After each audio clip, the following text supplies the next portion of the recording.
नमस्कार, news point लेकर हाजिर हूं मैं राजीव। तो दोस्तों, विपक्षी दलों ने बारात सजाने का फैसला कर लिया है और राहुल गांधी को दूल्हा बनने की सलाह भी मिल गई है। जी हां, बिल्कुल सही सुन रहे हैं आप। आज की तारीख में राहुल गांधी देश के मोस्ट एलिजिबल बैचलर्स में से एक हैं, आप सब जानते हैं, और बहुत से लोगों को इंतजार है कि राहुल गांधी कब शादी करेंगे। अब राहुल कब शादी करते हैं और किससे करते हैं ये नहीं करते हैं, ये तो उनकी अपनी चॉइस है। लेकिन आज आरजेडी के मुखिया, बिहार के पूर्व मुख्यमंत्री, पूर्व केंद्रीय मंत्री लालू प्रसाद यादव ने राहुल गांधी से कहा है कि वो शादी करें और विपक्षी दल बारात में जाएंगे। आइए जरा सुन लेते हैं इस बयान को लालू यादव के। क्यों कह रहा हूं, ये बहुत इंपॉर्टेंट है। आगे आने वाले समय में इस पे हम खूब चर्चा करने वाले हैं। सुनिए जरा लालू प्रसाद यादव क्या कुछ कह रहे हैं। तो हम लोग इकट्ठे हैं पूरा मजबूती के साथ। राहुल गांधी जी आए हैं। राहुल गांधी अच्छा काम किए। भारत दर्शन देश भर में पैदल दर्शन कराए, लोगों को घूमे, और लोकसभा में भी जो अच्छा काम किया अदानी के मामले में। ये जो घूम रहे थे उसके बाद है ना, अपना ही बढ़ा दिए। हाँ, तो घूमने लगे तो फिर ये बढ़ा लिए हैं। अब ज्यादा नीचे मत ले जाइए। पता नहीं कि नरेंद्र मोदी का है, पूरा नहीं सिलवाता है, इसलिए नीतीश जी का भी राय है कि अब और छोटा छोटा करना चाहिए। बात तो हम लोग का सलाह माने नहीं, दिया नहीं किया, शादी कर लेना चाहिए था। और अभी भी समय गया, बीता नहीं है। शादी करिए और हम लोग बाराती चलें और शादी करिए, बात मानिए। आपकी मम्मी हमको बोलती एकदम पक्का करना पड़ेगा। मम्मी आपकी बोलती थी कि आप हमारा बात नहीं मानता, शादी करवाइए आप। अच्छा,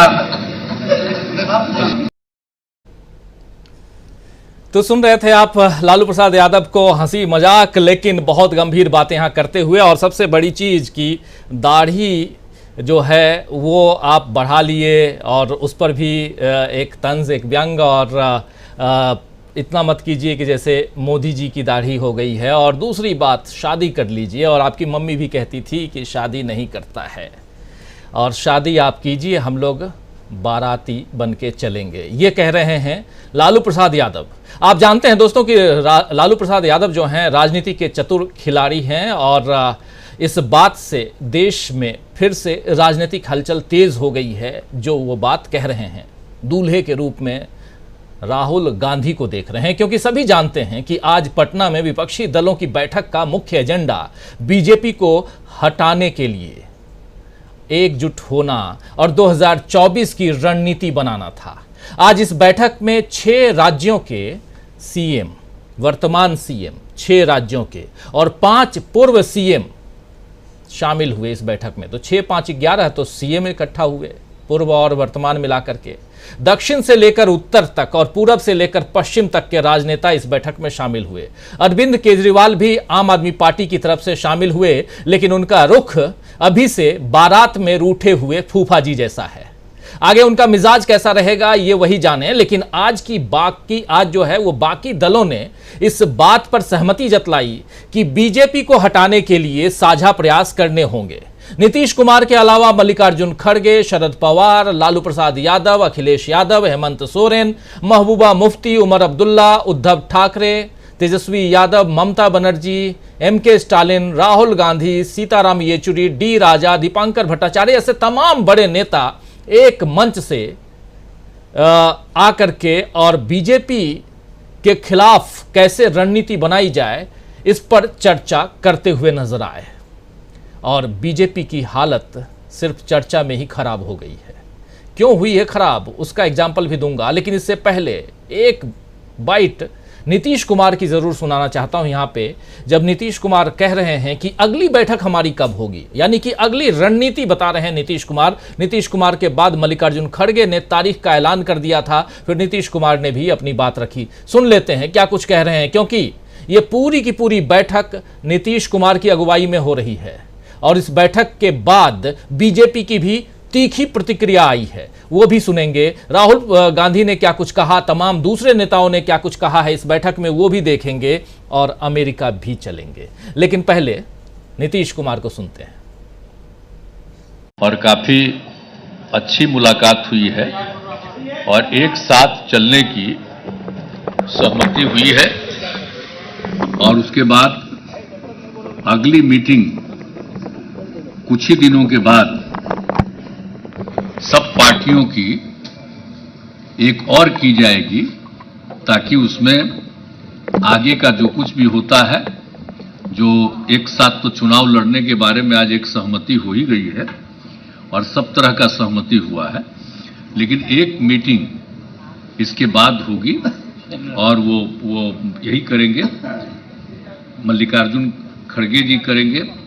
उसके बारे में इन्होंने बता दिया है डेट और वो बताएंगे। अभी हम लोगों ने ही कहा कि जल्दी करना है, तो ये लोग अगले महीने जल्दी से जल्दी करेंगे, एक मीटिंग हो जाएगा। तो वो तो एकदम समझिए कि वो अंतिम रूप ले लेगा, कौन कहाँ लड़ेंगे, क्या है, सब चीज के बारे में सब हो जाएगा। तो सहमति थी, ये हो गया है और बहुत अच्छे ढंग से, और सब लोगों ने माना है कि हम लोग मिलकर के चलेंगे और देश के हित में है।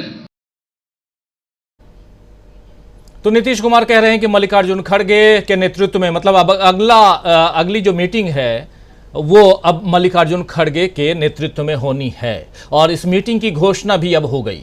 अगले महीने जुलाई में 10 से 12 तक, यानी 10, 11 और 12, 3 दिन तक शिमला में ये बैठक होगी और वहां 3 दिनों की बैठक में सब कुछ ये सामने लेकर आएंगे, जैसा नीतीश कुमार कह रहे हैं कि कौन कहां से लड़ेगा, कैसे लड़ेगा, किस ढंग से लड़ेगा, सारी तमाम बातें वहां पे आएंगी सामने।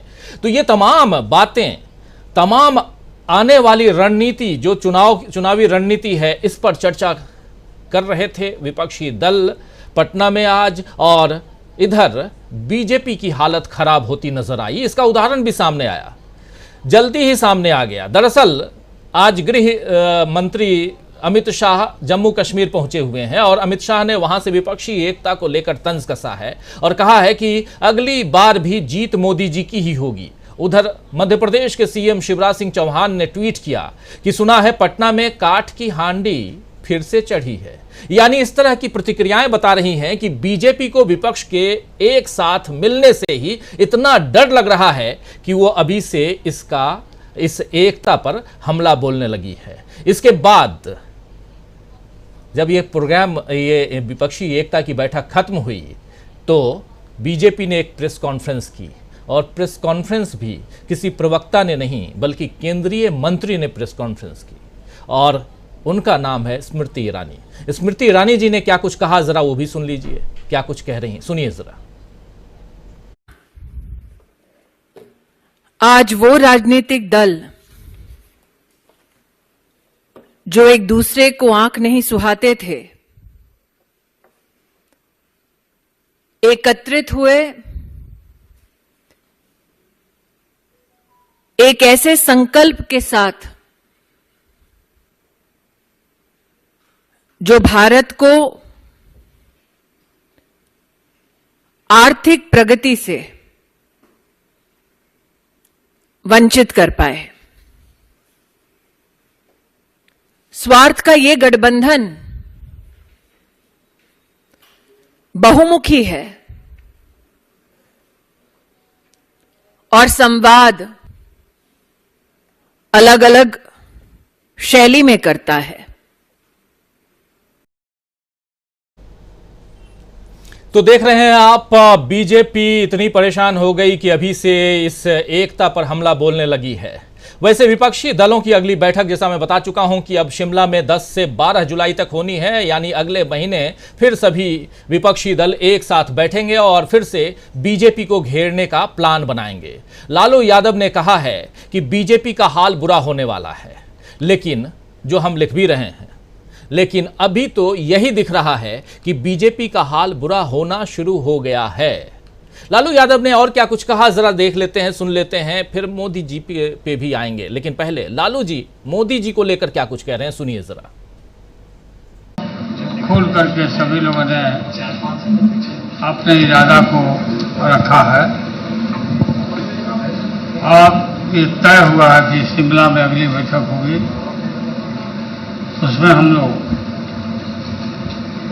आगे के और कार्यक्रम किस तरह से क्या हो वो हम लोग तय करेंगे, चर्चा करेंगे। एक होकर के लड़ना है। देश की जनता बोलते थे कि भाई वोट है आप लोगों का, लेकिन आप लोग मिलते नहीं, एकजुट आप लोग नहीं होते हैं, वोट बट जाता है और भाजपा आरएसएस जीत जाता है। अब ये नरेंद्र मोदी देश के नेता नहीं है, प्रदेश में घूम घूम करके चंदन का लकड़ी बांट रहे हैं। अमेरिका में जाके जो अमेरिका यूरोपीय देश नरेंद्र मोदी को, अमित शाह को मना कर दिया था, उस समय जो गुजरात में घटना घटी थी और यूरोपीय लोगों को भी मना कर दिया था कि कोई मत जाना, भारत में मत जाना कोई आदमी, कोई टूरिस्ट नहीं जाना। बाद में पता नहीं कैसे ये लोग भूल गए और ये जाने लगे। देश टूट के कगार पर खड़ा है। तो सीधा हमला प्रधानमंत्री नरेंद्र मोदी पर लालू प्रसाद यादव घूम घूम कर चंदन की लकड़ी बांट रहे हैं। जो अमेरिका, लालू प्रसाद यादव कह रहे हैं कि जो अमेरिका प्रधानमंत्री नरेंद्र मोदी को या नरेंद्र मोदी तत्कालीन सीएम ऑफ गुजरात और अमित शाह को वीजा नहीं देता था, वहां जा रहे हैं। देश टूट की कगार पर है। ये तमाम बातें यहां लालू प्रसाद यादव कहते हुए दिखाई दे रहे हैं। मोदी जी का नाम ले रहे हैं, जिक्र कर रहे हैं मोदी जी का। तो मोदी जी की अमेरिकी यात्रा को लेकर बीजेपी ने जितना उत्साह दिखाया है दोस्तों, उस पर अमेरिका में हो रहे विरोध ने ठंडा पानी पहले ही फेर दिया था। आज न्यूयॉर्क से लेकर वाशिंगटन तक मोदी जी से सड़कों पर लोकतंत्र और मानवाधिकार को लेकर सवाल पूछे जा रहे हैं। कल जब जो बाइडेन के साथ मोदी जी को प्रेस का सामना करना पड़ा, तो यहां भी उनसे पहला सवाल अल्पसंख्यकों के अधिकार, लोकतंत्र और मानवाधिकार पर हो गया, जिसका जवाब मोदी जी दे नहीं पाए। जवाब की जगह वो डेमोक्रेसी पर भाषण देते हुए नजर आए।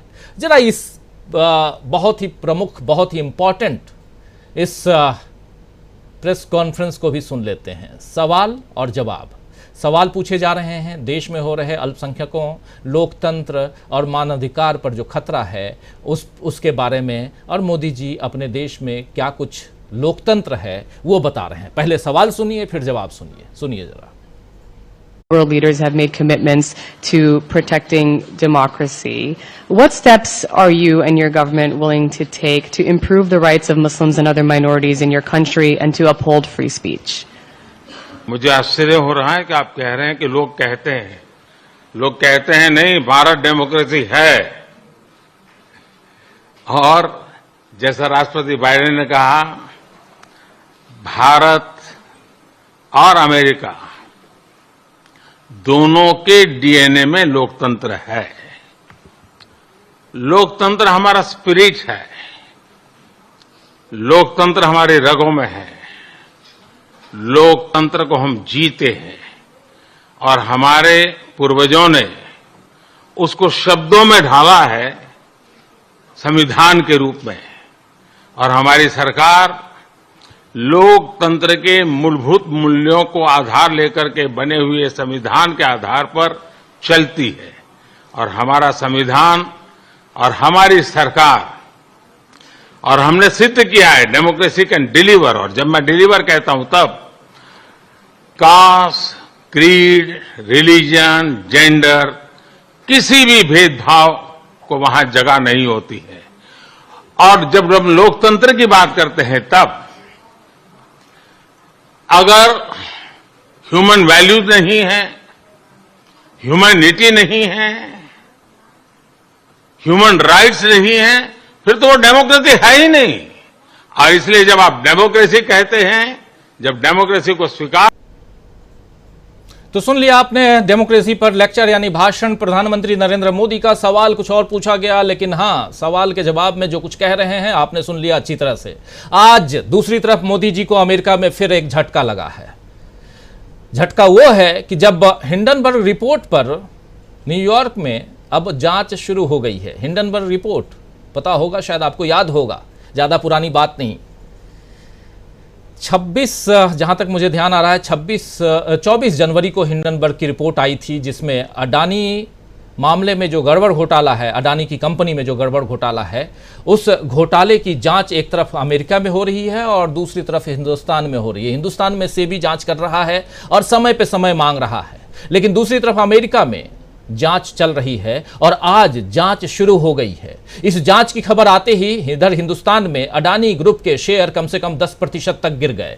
अमेरिका ने अडानी ग्रुप की वित्तीय अनियमितताओं पर जो खबर थी, उस खबर की जांच शुरू कर दी है और अमेरिका से जितनी निकटता का दावा बीजेपी और बीजेपी की सरकार या प्रधानमंत्री नरेंद्र मोदी कर रहे हैं, वैसा कुछ नजर नहीं आ रहा है। तो एक तरफ अमेरिका पहुंचे मोदी जी को रोज नई नई अड़चनें देखने को मिल रही हैं और यहां घरेलू मोर्चे पर बुरा हाल होने की चेतावनी इधर विपक्षी दल दे रहे हैं। राहुल गांधी ने इधर घरेलू मोर्चे पे क्या कुछ कहा इसी विपक्षी दल से, पटना, इसी मंच से, वो सुन लीजिए जरा। सब पार्टी के वरिष्ठ नेता यहां जो आए हैं, उन सबका स्वागत, आप सबका स्वागत। नीतीश जी ने आज लंच में हमें बिहार के मतलब सब डिशेस खिला दी, लिट्टी चोखा, उनका स्पेशल गुलाब जामुन, तो उसके लिए बहुत बहुत धन्यवाद। देखिए, जैसे आप जानते हैं, हिंदुस्तान की नींव पर आक्रमण हो रहा है, फाउंडेशन पर, इंस्टीट्यूशंस पर, आवाज पर बीजेपी और आरएसएस आक्रमण कर रही है। मैंने मीटिंग में भी कहा, यह विचारधारा की लड़ाई है और इसमें हम सब एक साथ खड़े हैं। हम में जरूर थोड़ी थोड़ी डिफरेंसेस होंगी, मगर हमने ये निर्णय लिया है कि हम एक साथ काम करेंगे, फ्लेक्सिबिलिटी के साथ काम करेंगे और जो हमारी विचारधारा है, जिसको हम शेयर करते हैं, उसकी हम रक्षा करेंगे। जैसे खारगे जी ने कहा, नीतीश जी ने कहा, कुछ ही समय में अगली मीटिंग होगी और ये जो आज हमने बातचीत की उसको हम थोड़ा और गहराई में ले जाएंगे। मगर ये एक प्रोसेस है, ऑपोजिशन यूनिटी की एक प्रोसेस है और यह बहुत गहरी तरीके से आगे बढ़ने जा रही है। आप सबका जी, बहुत गहरी तरीके से आगे बढ़ने जा रही है। ममता बनर्जी भी आज बरस रही थी और खासकर बीजेपी पर, मोदी सरकार पर। जरा वो भी सुन लेते हैं, चर्चा को आगे बढ़ाते हैं। बहुत कुछ है, बहुत सारे साथी, हमारे पैनलिस्ट साथी इंतजार कर रहे हैं और आप सब भी इंतजार कर रहे हैं उनको सुनने के लिए, उन तक भी हम जाएंगे। लेकिन ममता बनर्जी, एक बार उनको सुन लेते हैं, फिर चर्चा को आगे बढ़ाते हैं। हम लोगों ने हेतु तैयार किया कि बीजेपी का तानाशाही जो गवर्नमेंट, जो डिक्टेटरशिप चला रहा है, जो एट्रोसिटीज चला रहा है, एट्रोसस टेरिबल, क्या नहीं किया। हम लोग जो इलेक्टेड गवर्नमेंट है, हम लोग को उधर में पूरा राजभवन को ऑल्टरनेटिव गवर्नमेंट बना दिया। हमारा स्टेट का मालूम नहीं है फाउंडेशन डे है, उन्होंने फाउंडेशन डे कर दिया, हम लोग को कंसल्ट भी नहीं करके। जो मर्जी करते हैं, जो अगर कोई कुछ बोलते हैं तो उसको खिलाफ में ईडी लगा देता है, सीबीआई लगा देता है। मीडिया को तो पूरा कंट्रोल किया है और क्या चालाकी करते हैं, छुपी रुस्तम का माफिक। बहुत सारे लॉयर को कोर्ट में भेजकर कोई ना कोई केस कर हम लोग को खिलाफ में कोई ना कोई सीबीआई होता है, नहीं तो ईडी होता है, नहीं तो पंचायत भी सीबीआई में होगा, ऐसा होता है। तो सीधी बात यहां बिल्कुल सीधा प्रहार बीजेपी पर, बीजेपी की सरकार पर विपक्षी दलों की तरफ से तमाम दल और तमाम बड़े बड़े नेता, शरद पवार से लेकर एमके स्टालिन तक, और उधर जम्मू कश्मीर के दो प्रमुख नेता उमर अब्दुल्ला और महबूबा मुफ्ती, सब अपने अपने विचार रखते हुए नजर आए। अखिलेश यादव ने भी अपने विचार रखे। तमाम दलों के नेता, प्रमुख लोग जो हैं वो मंच पे थे और सब ने अपने विचार रखे, अपने अपने विचार मीडिया के सामने रखे। और उसमें से एक दूल्हा जो है वो भी मिल गया है, नाम है राहुल गांधी। लालू प्रसाद यादव कह रहे हैं कि जल्दी शादी कर लो, हम बारात बन के चलने के लिए तैयार हैं। चलिए दोस्तों, दूसरी तरफ प्रधानमंत्री नरेंद्र मोदी अमेरिका में, और उन पर वार। कल बराक ओबामा का इंटरव्यू आया CNN में। उस इंटरव्यू में भी बराक ओबामा ने कहा कि आज की तारीख में अगर मैं प्रधानमंत्री नरेंद्र मोदी से बात कर रहा होता तो मैं यही कहता कि अपने देश के यानी भारत के अल्पसंख्यकों के बारे में सोचिए, वरना भारत टूट जाएगा। भारत को जोड़कर रखना है तो भारत की जो धर्मनिरपेक्षता है उसको मजबूत करना होगा। बहुत बड़ी बात कहते हुए नजर आए बराक ओबामा। तो दोस्तों, आइए आज न्यूज पॉइंट में चर्चा करेंगे कि कैसे एक तरफ बीजेपी अपने बुरे हाल के ख्याल से घबरा रही है और कैसे दूसरी तरफ विपक्ष बारात सजाने की तैयारी कर रहा है, क्योंकि अब तो दूल्हे का नाम भी सामने आ गया है। क्या राहुल के सिर सजने वाला है जीत का सेहरा? क्या राहुल बनेंगे विपक्ष के लिए दूल्हा? और सबसे बड़ा सवाल ये कि क्या, जैसा लालू प्रसाद यादव कह रहे हैं, कि क्या बीजेपी का हाल बुरा होने वाला है? लालू प्रसाद की भविष्यवाणी बहुत सही होती है दोस्तों। चलिए चर्चा की शुरुआत करते हैं। कह रहे हैं मैं अब स्वस्थ हो गया हूं, लालू प्रसाद यादव। अच्छा है, वो स्वस्थ रहें और उनकी बातें जो हैं वो कहां तक आगे बढ़ती हैं, ये देखना भी बहुत इंपॉर्टेंट है। इस चर्चा को आगे बढ़ाते हैं। हमारे साथ कुछ वरिष्ठ साथी जुड़े हुए हैं, उन सबसे आपका परिचय करवाता हूं। देखिए, इस वक्त एक खास मेहमान हमारे साथ जुड़े हुए हैं, सीधे US से, अमेरिका से। सलिल त्रिपाठी साहब हैं। सलिल त्रिपाठी साहब, आपका स्वागत करता हूं इस कार्यक्रम में। हमारे साथ जुड़े हुए हैं और भी वरिष्ठ साथी, प्रोफेसर अखिल स्वामी जी हैं, मीनू जैन जी हमारे साथ जुड़ी हुई हैं, प्रशांत टंडन जी जुड़े हुए हैं हमारे साथ सीधे मुंबई से धनंजय कुमार जी जुड़े हुए हैं। उधर शिमला नहीं, कुल्लू में शायद हैं इस वक्त हमारे साथी दीपक पाचपोर जी, डॉक्टर दीपक पाचपोर, आपका स्वागत करता हूं। ठंडी हवा खा रहे हैं। और इधर अमलेंदु उपाध्याय जी हमारे साथ गर्मी का मजा ले रहे हैं दिल्ली में, और प्रशांत टंडन जी हैं ही। मीनू जैन जी भी ठंडी हवा खा रही हैं और उनके लिबास से भी समझ में आ रहा है क्योंकि वो देहरादून में हैं। तो आप सबका स्वागत है, इस्तकबाल है। आप तमाम दोस्त साथी शुभचिंतक, आप सबका भी एक बार स्वागत इस्तकबाल करता हूं। और सीधा पहले अमेरिका चलते हैं। हमारे साथ सलिल त्रिपाठी जी हैं और उनको जल्दी जाना है, मैं समझ रहा हूं, तो उनके पास ही चलेंगे और उसके बाद फिर इधर पटना आएंगे।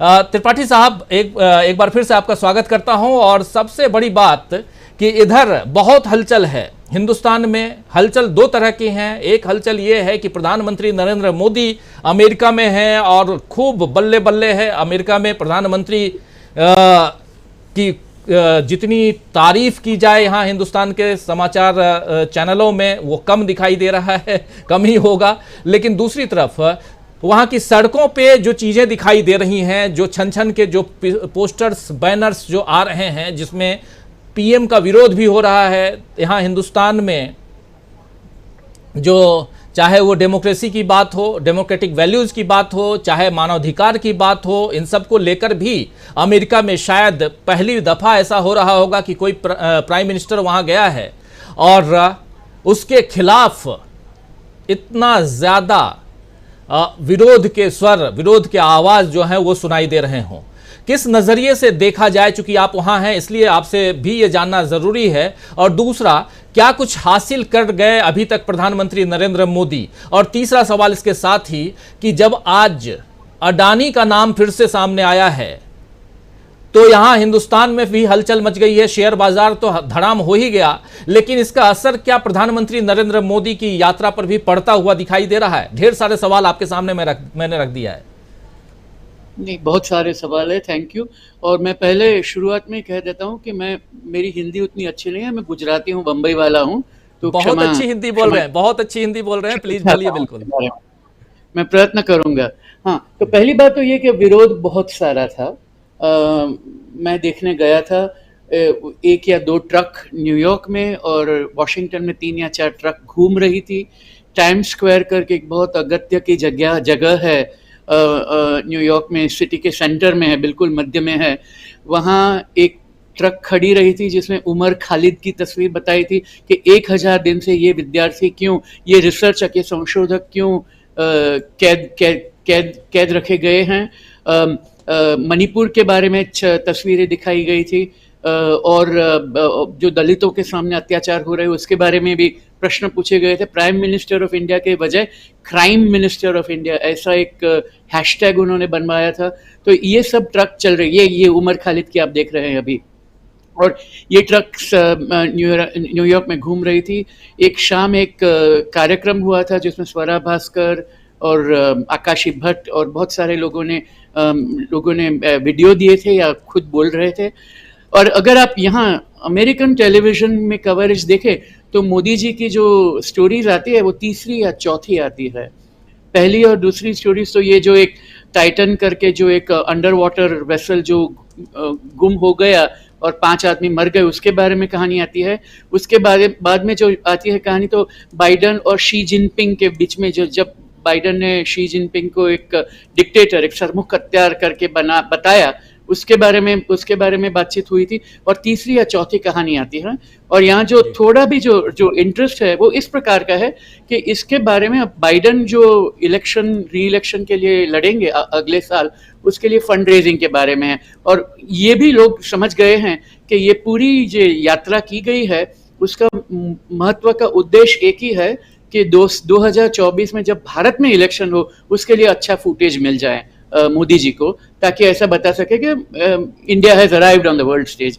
लेकिन बहुत सारे प्रधानमंत्री इस तरह, पहले नेहरू के समय से प्रधानमंत्री आ रहे हैं, और जब नेहरू जा रहे थे न्यूयॉर्क में 1960 में, तब उनका स्वागत करने में white people, black people, all kinds of people were there on the streets.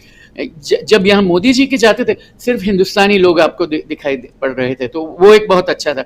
दूसरा, आपने अडानी जी के बारे में पूछा, वो किस तरह वो सर्वे होता है उसके पर होगा, और वो बिल्कुल एकदम अनबायस, निष्पक्ष करके करेंगे और देखेंगे कि शॉर्ट सेलिंग हुआ है कि नहीं, अगर हुआ है तो किस तरह हुआ है, और उन्होंने जो डिस्क्लोजर्स किए हैं स्टॉक मार्केट में वो बराबर किए हैं या नहीं, उसके बारे में बहुत सारे प्रश्न पूछे जाएंगे। जी, बहुत सारे प्रश्न पूछे जाएंगे खासकर। और दूसरा एक सवाल और आपके पास आना चाहता हूं। कल जो ज्वाइंट प्रेस ब्रीफिंग हुई और उस ब्रीफिंग में जो पहला सवाल जो आया वॉल स्ट्रीट जर्नल के पत्रकार सबरीना सिद्दीकी की तरफ से, और इसकी क्या प्रतिक्रिया है? जो प्रधानमंत्री नरेंद्र मोदी का जो बयान है इस पर, जो आंसर है इस पर, इसको लेकर क्या प्रतिक्रिया है वहां पे? प्रेस कॉन्फ्रेंस उतने सारे लोग देखते नहीं, टू बी वेरी ऑनेस्ट, लेकिन जो देखते हैं और जो समझने वाले हैं वो समझ गए हैं उसका, क्योंकि प्रश्न एक था और उत्तर कुछ किसी और दिया है। प्रश्न था कि क्या हो रहा है और आप क्या कर रहे हैं, तो वो जो दूसरा प्रश्न था कि what you are doing about it, उसके बारे में तो उन्होंने कुछ नहीं कहा। उन्होंने तो सिर्फ प्लेटिट्यूड्स बताए थे। वो तो जब अब चैट जीपीटी में अगर पूछे ना कि डेमोक्रेसी इंडिया में कैसी है, तो कैसा उत्तर आता है, एकदम ताबड़तोड़ जवाब आ जाता है। तो उसी तरह एक जवाब मिल गया, लेकिन उसमें अगर आप उसकी एनालिसिस करें तो उसमें there is no depth in it. या जी बिल्कुल कि बिल्कुल सही कह रहे हैं। डेमोक्रेसी पे एक कहें तो लेक्चर कह लें, या डेमोक्रेसी की परिभाषा कह लें, या कह लें कि हिंदुस्तान में डेमोक्रेसी कैसी होनी चाहिए, ये बताते हुए प्रधानमंत्री नरेंद्र मोदी नज़र आए। लेकिन जैसा आप बता रहे हैं सलील त्रिपाठी जी, कि वहाँ की सड़कों पे, चाहे न्यूयॉर्क की सड़कों पे, चाहे वाशिंगटन डीसी की सड़कों पे जो दूसरी तस्वीरें दिख रही थी, वो भी प्रधानमंत्री नरेंद्र मोदी के लिए आने वाले समय में कुछ न कुछ। जी त्रिपाठी जी, सिर्फ ट्रक नहीं जा रही थी, वहां प्रोटेस्टर्स भी बहुत सारे मौजूद थे, वो मास्क पहन के खड़े थे। आप अगर अर्जुन सेठी करके एक प्राध्यापक है जॉर्ज टाउन यूनिवर्सिटी, उनका ट्विटर फीड देखेंगे तो बहुत सारी तस्वीरें उन्होंने लगाई है और बहुत सारे लोगों वहाँ विरोध कर रहे थे। इट्स नॉट एज इफ सिर्फ एक ट्रक जा रही थी और दूसरा वहाँ कोई नहीं था। जी बिल्कुल बिल्कुल, यानी प्रोटेस्टर्स भी थे, प्रोटेस्ट कर रहे थे। क्या ये क्रम अभी भी जारी रहेगा जब तक पीएम रहेंगे वहां पे, क्योंकि अब लास्ट है उनका? वो तो आज दोपहर जाएंगे ना, अभी तो 10 बज गए हैं यहाँ, तो 2-3 घंटे में तो वो तो जाएंगे, तो उसके बाद थोड़ा तो कम हो जाएगा। लेकिन बहुत सारे सेनेटर्स, कांग्रेसमैन को भी अभी पता चल गया है। आपने देखा होगा एटलीस्ट 6 या 7 कांग्रेसमैन गए ही नहीं वो जॉइंट एड्रेस सुनने के लिए, और 70 सेनेटर्स और कांग्रेसमैन ने पत्र लिखे हैं कि जिसमें उन्होंने प्रधानमंत्री का विरोध किया था, and that is about 12% of the strength, because senate में 100 होते हैं और हाउस ऑफ रिप्रेजेंटेटिव 435, तो 535 में से 70 of them protested the visit. वो बहुत बड़ा नंबर है, बड़ी संख्या है। बिल्कुल, अगर 535 में से, टोटल 535 में से अगर 70 लोग प्रोटेस्ट करें और साफ इसके खिलाफ चिट्ठी लिख करके सीधे राष्ट्रपति को कहें कि आप इन सवालों का जवाब भी पूछिए, मांगिए प्रधानमंत्री नरेंद्र मोदी से जब वो आपके स्टेट गेस्ट के रूप में आपके साथ हैं, तो बहुत बड़ी बात होती है जो आप कह रहे हैं सलील त्रिपाठी साहब। और बहुत कुछ नज़दीक से चूंकि देख रहे हैं, और त्रिपाठी साहब हमारे साथ बने हुए हैं। अगर समय हो तो थोड़ा सा आप हमारे साथ रुकिए, अगर 10 मिनट रुक पाए तो। 10 मिनट में रुक पाऊंगा, श्योर। जी जी। और सीधा एक कमेंट लेना चाहता हूं, प्रोफेसर अखिल स्वामी जी, आपके पास आना चाहता हूं। स्वामी जी, इधर हिंदुस्तान में जो कुछ हो रहा है इस पर एक पहली प्रतिक्रिया आपसे चाहता हूं। विदेश में वहां प्रधानमंत्री नरेंद्र मोदी हैं और त्रिपाठी साहब बहुत कुछ बता रहे हैं, उनके पास एक बार और चलेंगे हम। बहुत उनके पास कम समय है लेकिन फिर भी रुके हुए हैं, उनके पास चलेंगे। लेकिन आपसे आज जो पटना में हुआ उस पर आपकी प्रतिक्रिया। देखिए राजीव जी, वास्तविकता में हमारे बुजुर्ग कहते थे कि जब बुरा समय होता है तो हर तरफ से आक्रमण होता है, अच्छा समय होता है तो हर तरफ से चीजें अच्छी होती हैं। मोदी जी के लिए 2014 से केवल अच्छा समय चल रहा था, पिछले समय से 6 महीने से केवल खराब समय चल रहा है। देखिए हर दिशा से आप ये देखिए, पिछले 75 साल में भारत के स्वतंत्रता प्राप्त करने के बाद से सबसे विफल यात्रा विदेश में मोदी जी की हो रही है आज की तारीख में। हमारे देश में अलग अलग प्रदेशों में गृह युद्ध चल रहा है और बाइडेन साहब की पत्नी को 7.5 कैरेट का हीरा भेंट किया जा रहा है, जैसे कोई बहुत अमीर देश का अमीर प्रधानमंत्री वहां जाके हीरा दे रहा है। देखिए वास्तविकता में जिस प्रकार का विरोध हो रहा है, जैसे अभी त्रिपाठी जी ने बताया, 70 सीनेटर अगर पत्र दे रहे हैं, 6-7 सीनेटर अटेंड नहीं कर रहे हैं, पूरे अमेरिका के अंदर विरोध हो रहा है। और आज राजीव जी, मैंने बराक हुसैन ओबामा का कद बढ़ते हुए देखा है, और जिस प्रकार से डोनाल्ड ट्रंप ने अपने कद को घटाया था, ये बाइडेन साहब ने अपने कद को बौना सिद्ध कर दिया है। ये सिद्ध कर दिया है कि हमारे देश की तरह लोकतंत्र जिस प्रकार से मृतप्राय स्थिति में है, अमेरिका का लोकतंत्र भी मृतप्राय स्थिति में है। बाइडेन साहब कोई राजा नहीं है अमेरिका के, वो लोकतांत्रिक रूप से चुने हुए वहां के राष्ट्रपति हैं। जिन लोगों ने उनको चुना है, जनता विरोध कर रही है, और बाइडेन साहब, मोदी जी दोनों एक तरह से चल रहे हैं। जो पाटलिपुत्र में हुआ है, जो लालू प्रसाद यादव ने कहा है, और जो वहां से दिशा का एक संदेश मिल रहा है राजीव जी, वास्तविकता में लिख के रख लीजिए। और जिस प्रकार से राहुल गांधी ने हवाई अड्डे से लेकर सदाकत आश्रम से जिस प्रकार की उन्हें समर्थन मिला है, जनता उमड़ी है, हजारों की संख्या में लोगों ने राहुल गांधी को हाथों हाथ लिया है, चाहे वो अरविंद केजरीवाल हो, चाहे ममता बनर्जी हो, चाहे अखिलेश यादव हो। सबको संकेत मिल गया है कि अब 1974 और 76 के अंदर जो घटा बनी थी, 1977 का रिपीटिशन होने वाला है, और देश ने ये चुन लिया है। और जिस प्रकार से ये पूरे देश के अंदर एक लोकतंत्र को बचाने के लिए, देश की आत्मा को बचाने के लिए, देश को बचाने के लिए, तो बिल्कुल जयप्रकाश नारायण का नारा मुझे वो राजीव जी याद आता है, सिंहासन खाली करो कि जनता आती है। जनता चारों दिशाओं से आ रही है, तमिलनाडु से आ रही है, महाराष्ट्र से आ रही है, बंगाल से आ रही है, पंजाब से आ रही है, दिल्ली से आ रही है। और मैं आपको लिख के देता हूं राजीव जी, तेलंगाना जो राहुल गांधी ने कहा है, तेलंगाना में न केवल बीजेपी का पत्ता साफ होगा, बीआरएस का भी पत्ता साफ हो जाएगा। और वहां पे जिस प्रकार का कर्नाटक का रिजल्ट आपको मिला है, वहां पे भी तेलंगाना में कांग्रेस क्लीन स्वीप करेगी और एक जब सारे प्रदेश बीजेपी के हाथ से छिन जाएंगे तो दिल्ली की तरफ जो गुबार उठेगा उसके बाद झोला उठाने के अलावा कोई और विकल्प बचेगा नहीं। राजीव जी जी, बहुत बड़ी बात आप कह रहे हैं। और 4 राज्य प्रमुख राज्यों में इलेक्शन है, 5 हालांकि राज्य हैं जिसमें मिजोरम भी है, लेकिन 4 प्रमुख राज्यों में मध्य प्रदेश, छत्तीसगढ़, राजस्थान और तेलंगाना के सीएम इस बैठक में नहीं थे। और आम आदमी पार्टी के बारे में तो बता ही चुका हूं कि वो रूठे हुए फूफा जी की तरह अभी भी रूठे हुए हैं। उनकी जो प्रवक्ता हैं प्रियंका कक्कड़ शायद या कुछ और नाम होगा, मुझे नाम ध्यान उतना नहीं आ रहा है, उनका बयान भी आधिकारिक बयान आ गया है कि कांग्रेस के साथ हम नहीं जा रहे हैं। यानी अब इस जो अगली बैठक होने जा रही है उसमें आम आदमी पार्टी नहीं है। और 2 ध्रुवीय ही अगला मैच होगा, यानी 2024 का चुनाव, जिसमें एक तरफ विपक्ष और दूसरी तरफ सत्ता पक्ष। कौन इधर कौन उधर वो तो 2024 में पता चलेगा, लेकिन उससे पहले 10 से 12 जुलाई के बीच जो शिमला में मीटिंग होने जा रही है उसमें और भी बहुत कुछ क्लियर हो जाएगा। प्रशांत टंडन जी, आपके पास आना चाहता हूं और फिर आऊंगा सलील साहब को, ज़्यादा नहीं रोकूंगा मैं, लेकिन एक कमेंट आपसे लेके फिर सलील साहब के पास आकर के और फिर उनको विदा कर देंगे। तो प्रशांत जी, आपसे समझना चाहता हूँ, यहाँ हिंदुस्तान में जो कुछ हो रहा है, पटना में जो कुछ हो रहा है, उसकी खबर या उसका टेंशन बीजेपी में कितना है वो आपने देख लिया कि स्मृति ईरानी आकर के प्रेस कॉन्फ्रेंस आनन फानन में कर रही थी और बयान तो खूब सारे आ रहे थे अभी तक।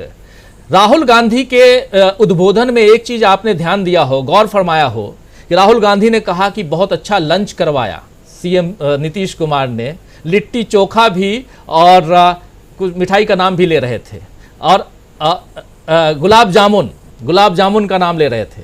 और याद कीजिए कि अभी 2-3 दिन पहले रविशंकर प्रसाद, पूर्व केंद्रीय मंत्री, ने क्या कहा था कि ये जाएंगे नीतीश कुमार जी उनको लिट्टी चोखा और खाना वाना खिलाएं और बाहर विदा करें, यही कहे थे। तो राहुल गांधी को ये भी याद रहा कि कहां से अपनी बात शुरू करनी है। राहुल गांधी ने यही बात अपनी बात यहीं से शुरू की थी।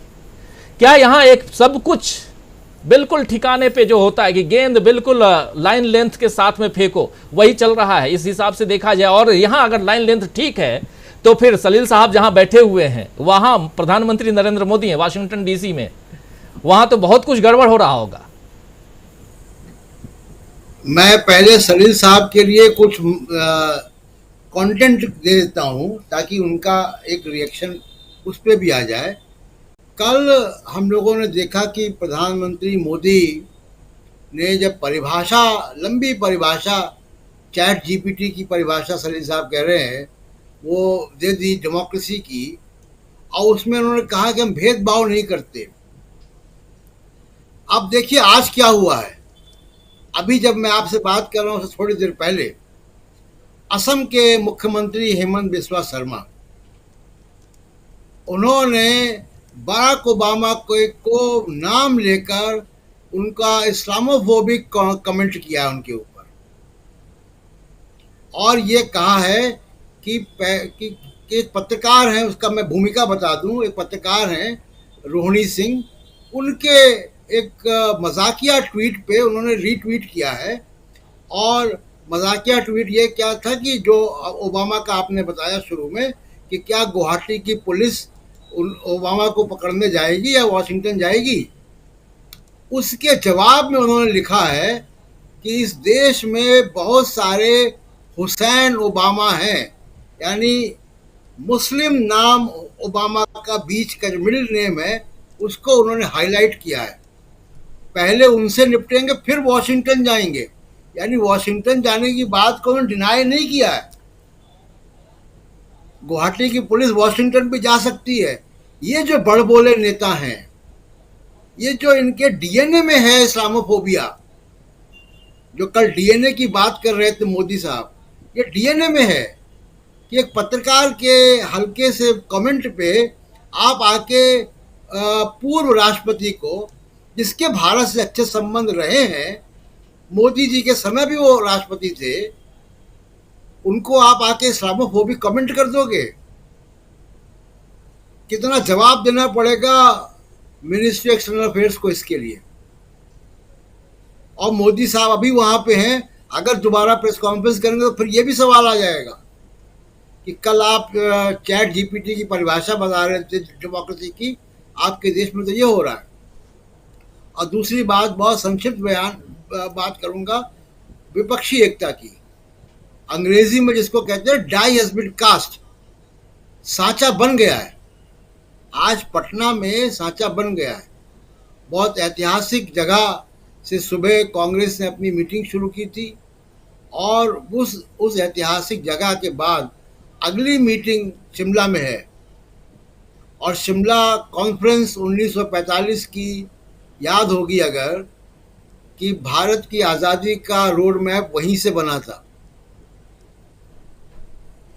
तो हिस्ट्री रिपीट करती है अपने आप को अलग अलग तरीके से, तो ये हिस्ट्री रिपीट कर रही है। आप देखिए कि जो वहां पे लोग जमा है, 11 मुख्यमंत्री और पूर्व मुख्यमंत्री मिला के, चारों दिशाओं से, कश्मीर से महबूबा मुफ्ती हैं और उमर अब्दुल्ला हैं, तमिलनाडु से स्टालिन साहब हैं, ईस्टर्न साइड से पूर्व दिशा से वेस्ट बंगाल से ममता बनर्जी हैं, पश्चिम से उद्धव ठाकरे, और ये सब अपने आप में मास लीडर्स हैं। इनको कॉर्पोरेट हाउस ने नेता नहीं बनाया है, इनको किसी अंबानी अडानी ने नेता नहीं बनाया है। तो जाहिर सी बात है कि ये 2024 का नक्शा यहाँ से साफ हो गया है। और यही वो पटना जगह है जहाँ जब जेपी ने आंदोलन शुरू किया था, कांग्रेस का दफ्तर जहाँ पे है उसी इमारत से शुरू किया था। तो डाई वहाँ से बन गई है। अब शिमला में क्या होना है, शिमला में निटी गिटीज तय होनी है। आम आदमी पार्टी के बारे में मैं बात करूंगा जब मैं दूसरी बार आऊंगा। राजीव जी। जी जी बिल्कुल बिल्कुल प्रशांत जी। और पटना बहुत इंपॉर्टेंट, पटना इसलिए इंपॉर्टेंट क्योंकि ममता बनर्जी ने भी ये बात मेंशन की वहाँ पे कि अभी तक हम लोग दिल्ली में मिलते थे, कुछ नहीं हो पाता था। मैंने ही, यानी ममता बनर्जी कह रही हैं, मैंने ही नीतीश कुमार से कहा कि आप ये मीटिंग पटना में बुलाइए। पटना ऐतिहासिक जगह है और यहाँ से कई अलग अलग मीटिंग्स हुई और कई अलग अलग आने वाले, मतलब इतिहास में दर्ज है वो घटनाएं जहां से वो परवान चढ़ी हों। तो इसलिए ये जो आज की मीटिंग है इसको, और इसके बाद फिर अब मल्लिकार्जुन खड़गे की लीडरशिप में अगली मीटिंग शिमला में होने जा रही है। लेकिन जो बात आप यहाँ रख रहे थे उस बात को को लेकर के सलील भाई के पास जाना चाहता हूँ और उनसे, सलील साहब, आपसे समझना चाहता हूँ जो अभी प्रशांत टंडन जी कह रहे हैं अमेरिका में बराक ओबामा को लेकर के, यहाँ जो बात आप याद कीजिए कि कभी बराक ओबामा को प्रधानमंत्री नरेंद्र मोदी अपने दोस्त की तरह बराक पहले नाम से संबोधित करते हुए भी नजर आए थे। और अब उन्हीं के बारे में, उन्हीं के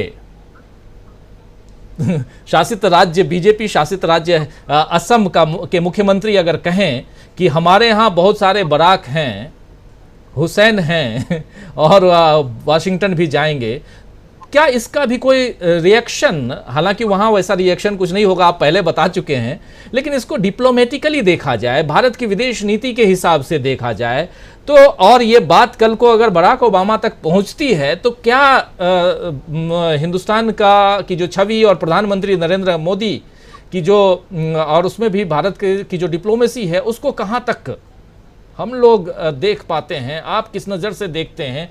ऐसे ओछे बयानों पर आपका क्या कहना है? क्योंकि राजनीति अपनी जगह पे है, लेकिन आप अपने देश के राजनेताओं के बारे में नहीं, आप विदेश में, वो भी पूर्व राष्ट्रपति के बारे में ऐसी बात कह रहे हो।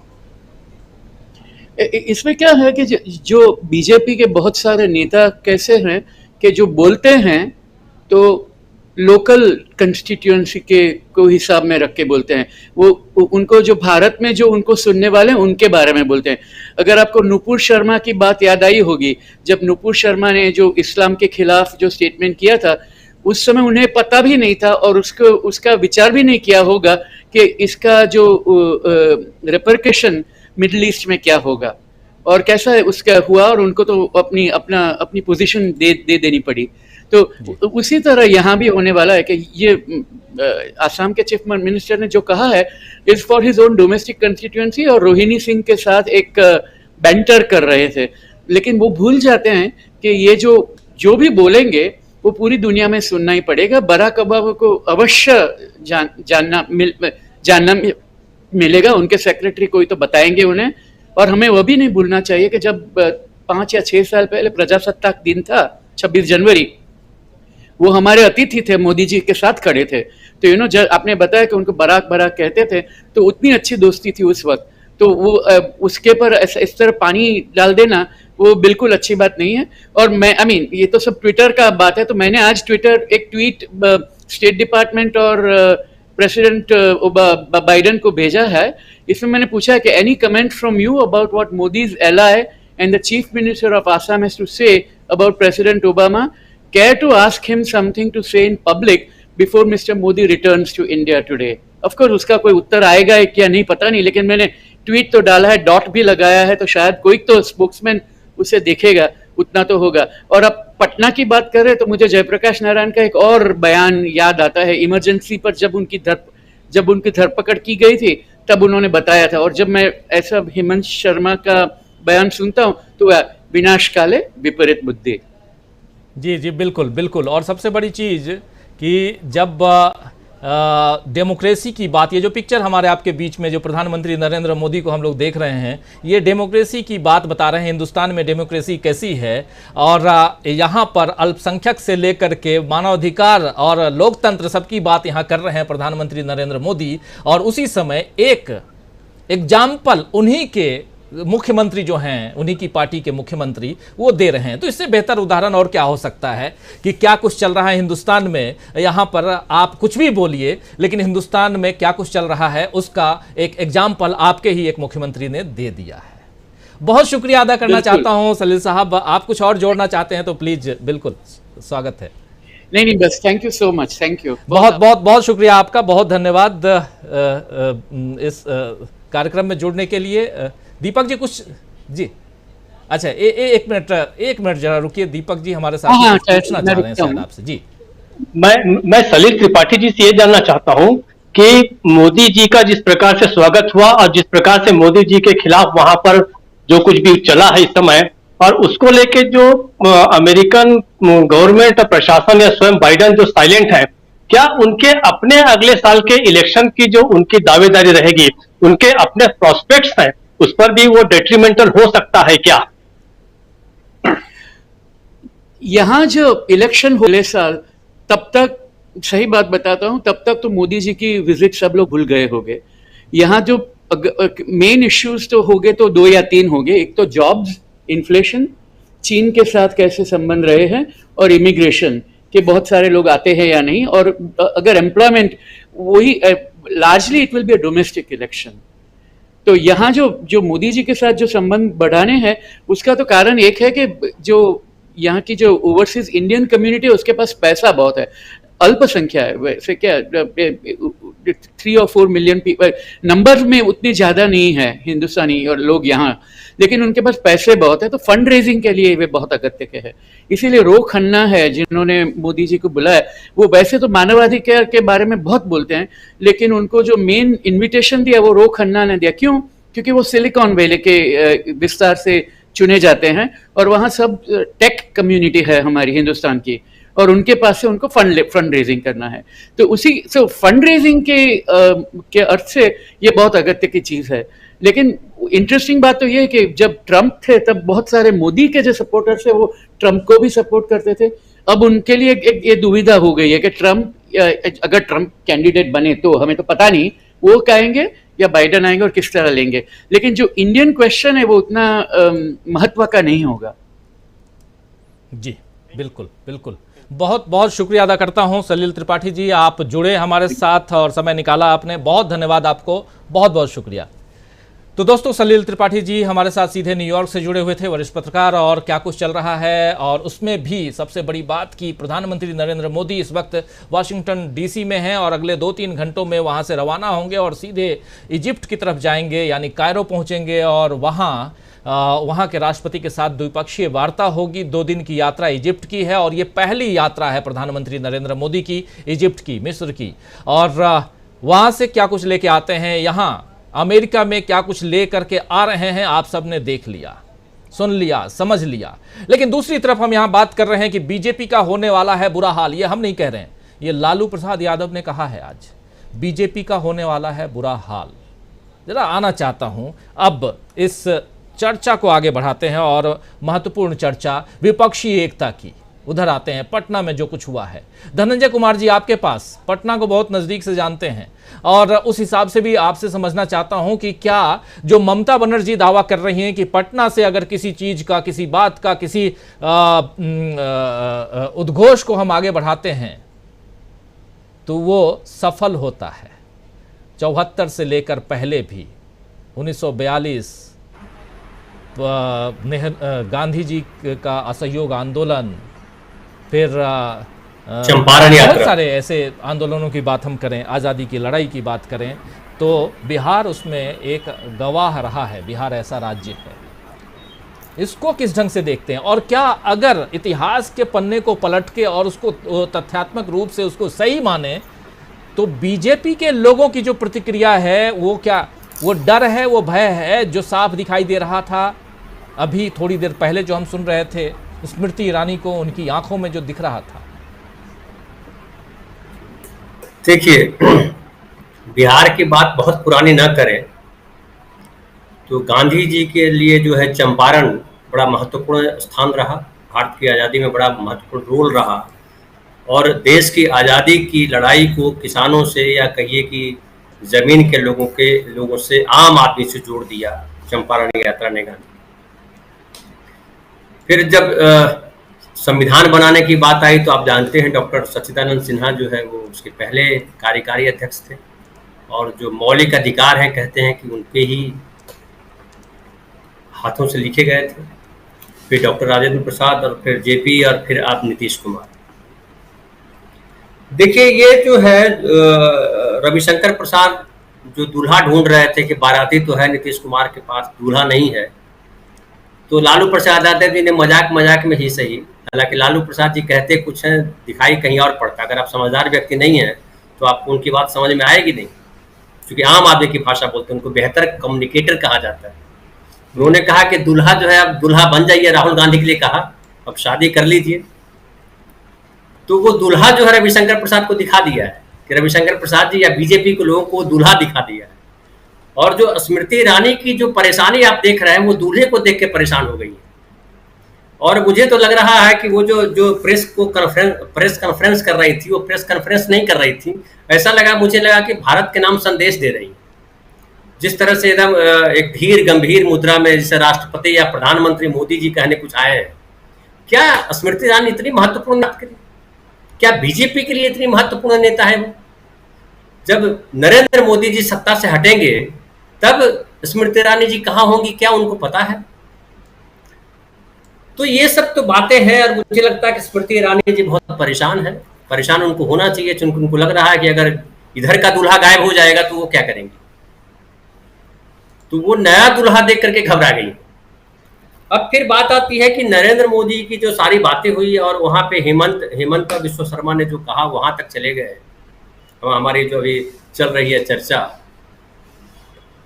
तो बिहार में जो आज विपक्षी दलों का गठबंधन दिखाई पड़ा, इस पे कई लोग कई तरीके की बातें कर सकते हैं, लेकिन नीतीश कुमार, लालू प्रसाद यादव, ममता बनर्जी, खड़गे साहब, कांग्रेस और जो भी लोग जमा हुए, सब लोगों ने, खाली उसमें माइनस कर दीजिए केजरीवाल साहब को, सब लोगों ने ये जता दिया कि संविधान की रक्षा।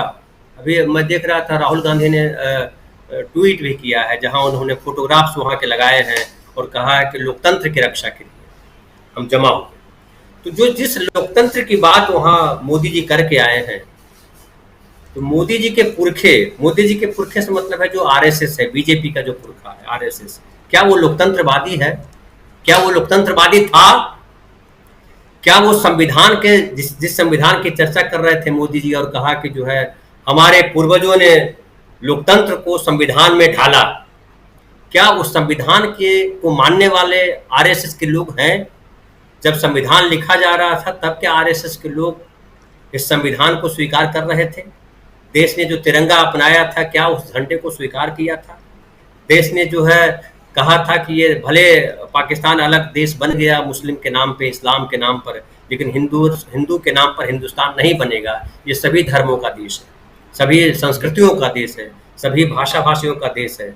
तो क्या आरएसएस उसको स्वीकार किया? नहीं स्वीकार किया। इसीलिए मोदी जी वहाँ जो बोल रहे थे वो झूठ बोल रहे थे, इसलिए उनकी आत्मा, उनका शरीर साथ नहीं दे रहा था। वो चाहे सवाल के जवाब हो या जब बाइडेन साहब से बोल रहे थे। और मैं देख रहा था कि एक पोस्टर बड़ा चर्चित हुआ वहाँ, वो एक ट्रक पे चल रहा था, prime minister, crime minister of India. अब बताइए, क्राइम मिनिस्टर ऑफ इंडिया ये अमेरिका में कहा जा सकता है? तो इससे देश की छवि बनी या बिगड़ी, ये मोदी जी से पूछा जाना चाहिए। हालांकि वो जवाब देंगे नहीं, लेकिन क्राइम मिनिस्टर ऑफ इंडिया अगर किसी ने लिखा और बाकायदा सड़क पे चला तो उससे भारत की छवि या बिगड़ी?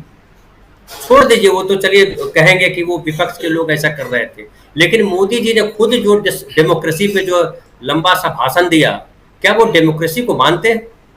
क्या उन्होंने कहीं डेमोक्रेसी को मानने वाली स्थिति क्रिएट की? कहाँ?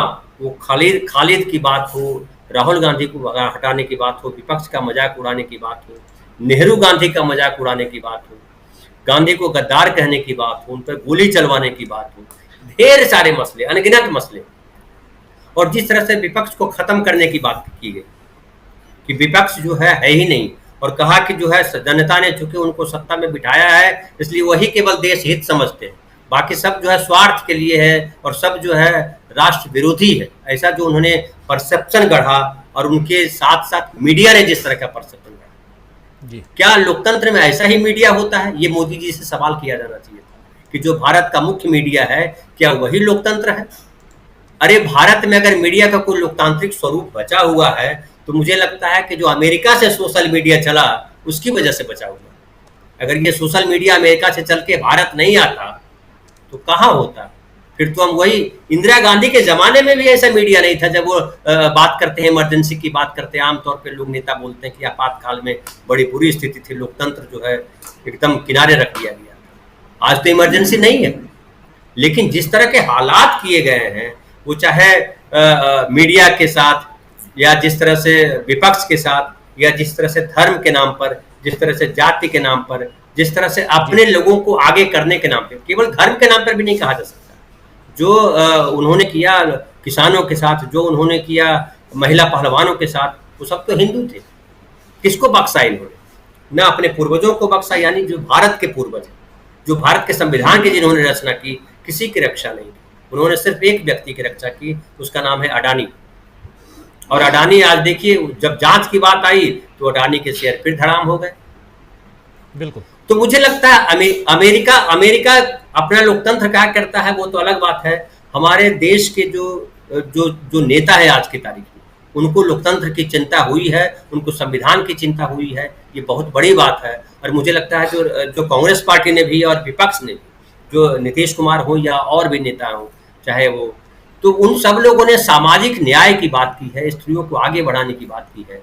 और मुझे लगता है सामाजिक न्याय और स्त्री को आगे बढ़ाने की बात जब ये होगी, अगर 2024 के बाद सरकार बदलती है और अगर उस सरकार का स्वर होता है सामाजिक न्याय और स्त्री को कैसे आगे बढ़ाया जाए, तो मुझे लगता है वास्तविक लोकतंत्र वहाँ जाएगा और संविधान जो कागज पे है वो हमारे जीवन में उतर आएगा। जी बिल्कुल बिल्कुल बिल्कुल। संविधान की बात, उधर पटना में जो कुछ हो रहा है और उसमें दुल्हा मिल गया है, यानी कि विपक्षी एकता को एक नेता मिल गया है।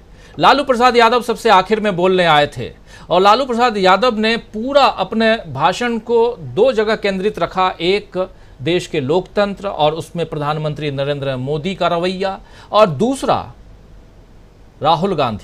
राहुल गांधी पर बात करते हुए जो साथी बाद में जुड़े हुए हैं उनको एक बार फिर से लालू प्रसाद यादव का ये जो बयान है ये बहुत दिनों तक चलने वाला है।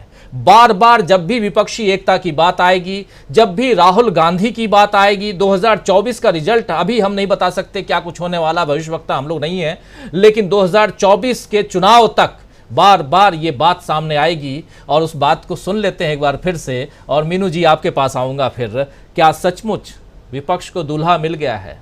तो दुल्हन कौन है ये भी देखते हैं, समझते हैं आपके जरिए। लेकिन पहले लालू प्रसाद यादव को सुनते हैं। तो हम लोग इकट्ठे हैं पूरा मजबूती के साथ। राहुल गांधी जी आए हैं। राहुल गांधी अच्छा काम किए, भारत दर्शन देश भर में पैदल दर्शन कराए, लोगों को घूमे, और लोकसभा में भी जो अच्छा काम किया अदानी के मामले में, ये जो घूम रहे थे उसके बाद अपना ही बढ़ा दिए। हाँ, तो घूमने लगे तो फिर ये बढ़ा लिए हैं। अब ज्यादा नीचे मत ले जाइए। पता नहीं कि नरेंद्र मोदी का है, पूरा नहीं सिलवाता है, इसलिए नीतीश जी का भी राय है कि अब और छोटा छोटा करना चाहिए। बात तो हम लोग का सलाह माने नहीं, बियाह नहीं किया, शादी कर लेना चाहिए था। और अभी भी समय गया, बीता नहीं है, शादी करिए और हम लोग बाराती चलें और शादी करिए, बात मानिए। आपकी मम्मी हमको एकदम पक्का करना पड़ेगा। मम्मी आपकी बोलती थी कि आप हमारा बात नहीं मानता, शादी करवाइए आप। अच्छा,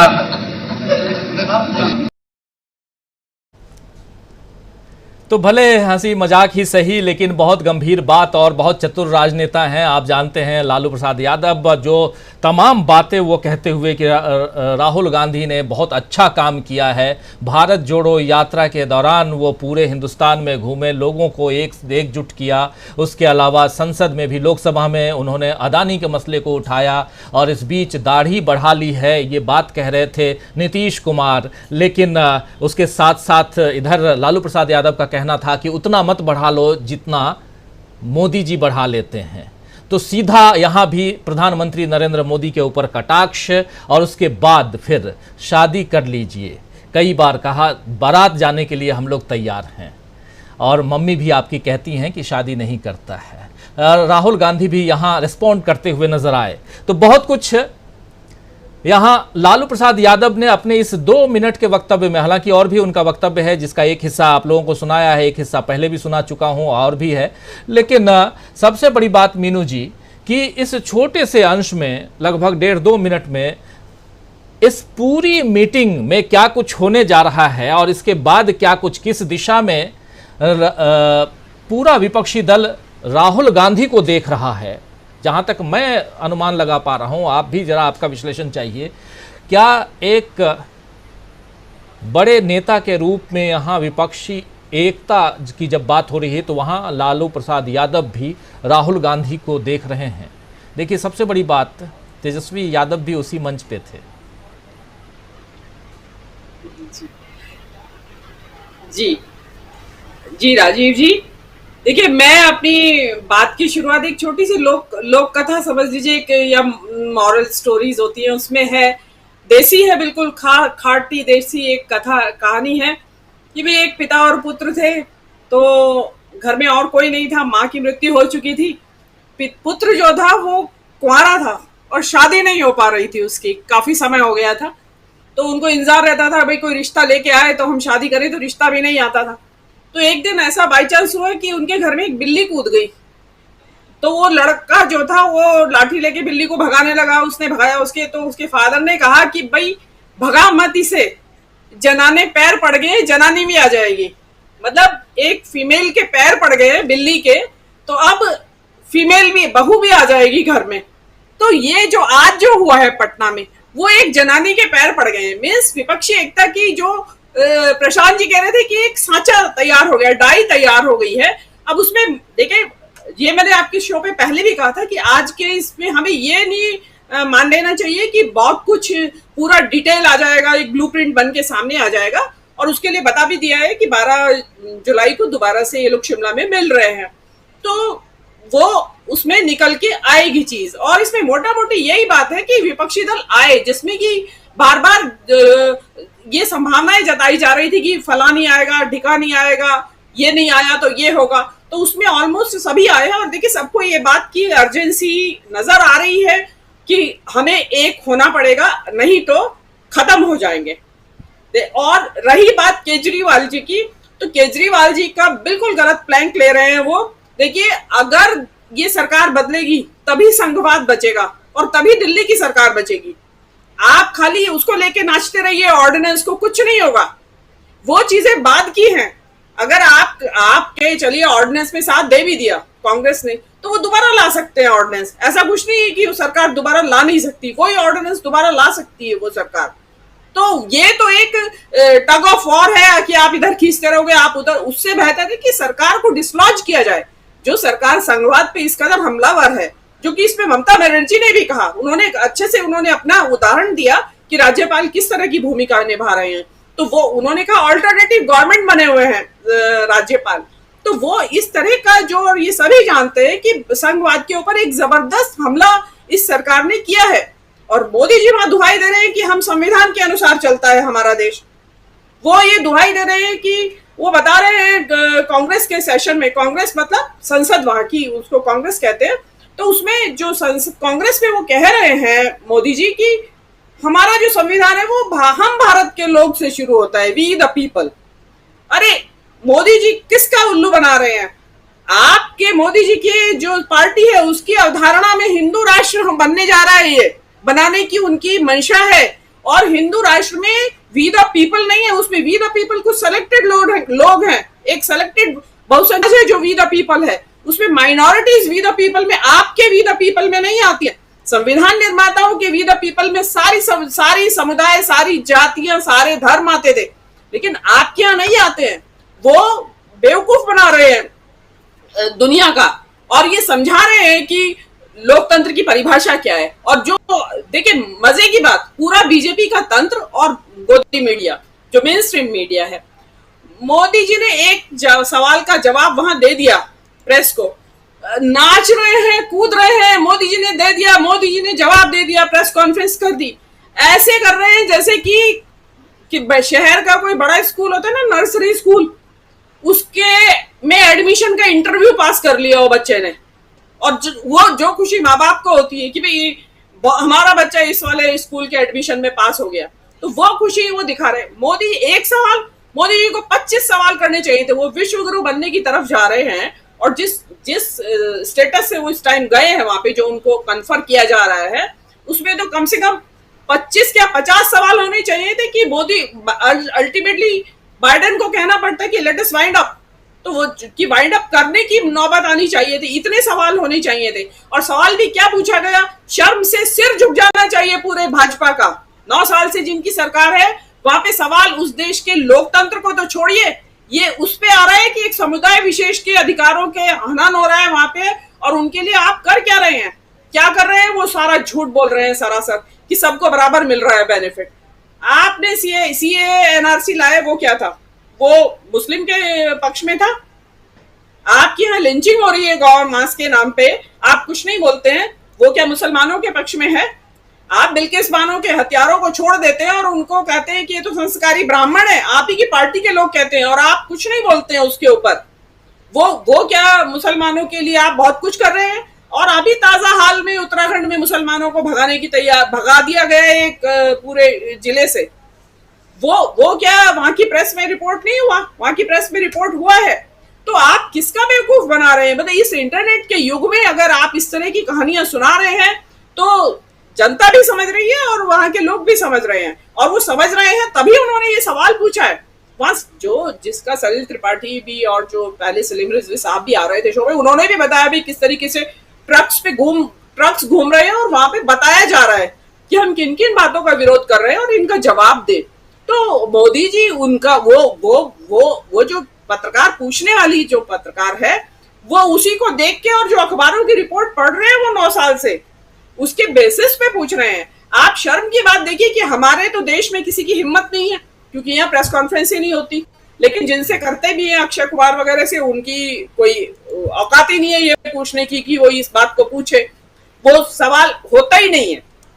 तो ये मोदी जी जो है ये दुनिया का बेवकूफ बनाना बंद करें और शर्म करें कि आज जो अडानी, जो प्रशांत जी ने बड़े विस्तार से बताया कि जो अडानी के जो वहां पे इंक्वायरी हुई, बैठा दी गई है, वो तो सबसे ज्यादा शर्म से डूबने वाली बात है कि आप ये देखिए जो काम इंडिया में की यहाँ की सेबी को करना चाहिए था, वो काम वहां का सरकार कर रही है, विदेश की यूएसए की सरकार कर रही है। हमारे यहाँ तो सुप्रीम कोर्ट से कहते हैं कि हमें तो वो कहते हैं कि हमें तो क्लीन चिट मिल गई है जी सुप्रीम कोर्ट से, जबकि वो मुद्दा अलग है।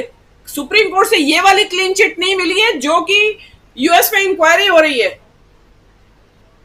तो ये चीज वो भी, और एक मोदी जी के लिए तो ये बहुत शर्म की बात है कि जो आज उन्हीं के बैठने वहां रहते हुए और अडानी से इंक्वायरी हो गई, उधर ओबामा से इंटरव्यू करवा दिया गया सीएनएन पे। ये चीजें राजीव जी ऐसा नहीं है कि कोई अचानक हो गई है, कि सीएनएन का इंटरव्यू अचानक नहीं हुआ है, वो पहले से हुआ रखा होगा, एडिटेड इंटरव्यू किया होगा उसको, और तब वो यहाँ लाया गया है दिखाने के लिए।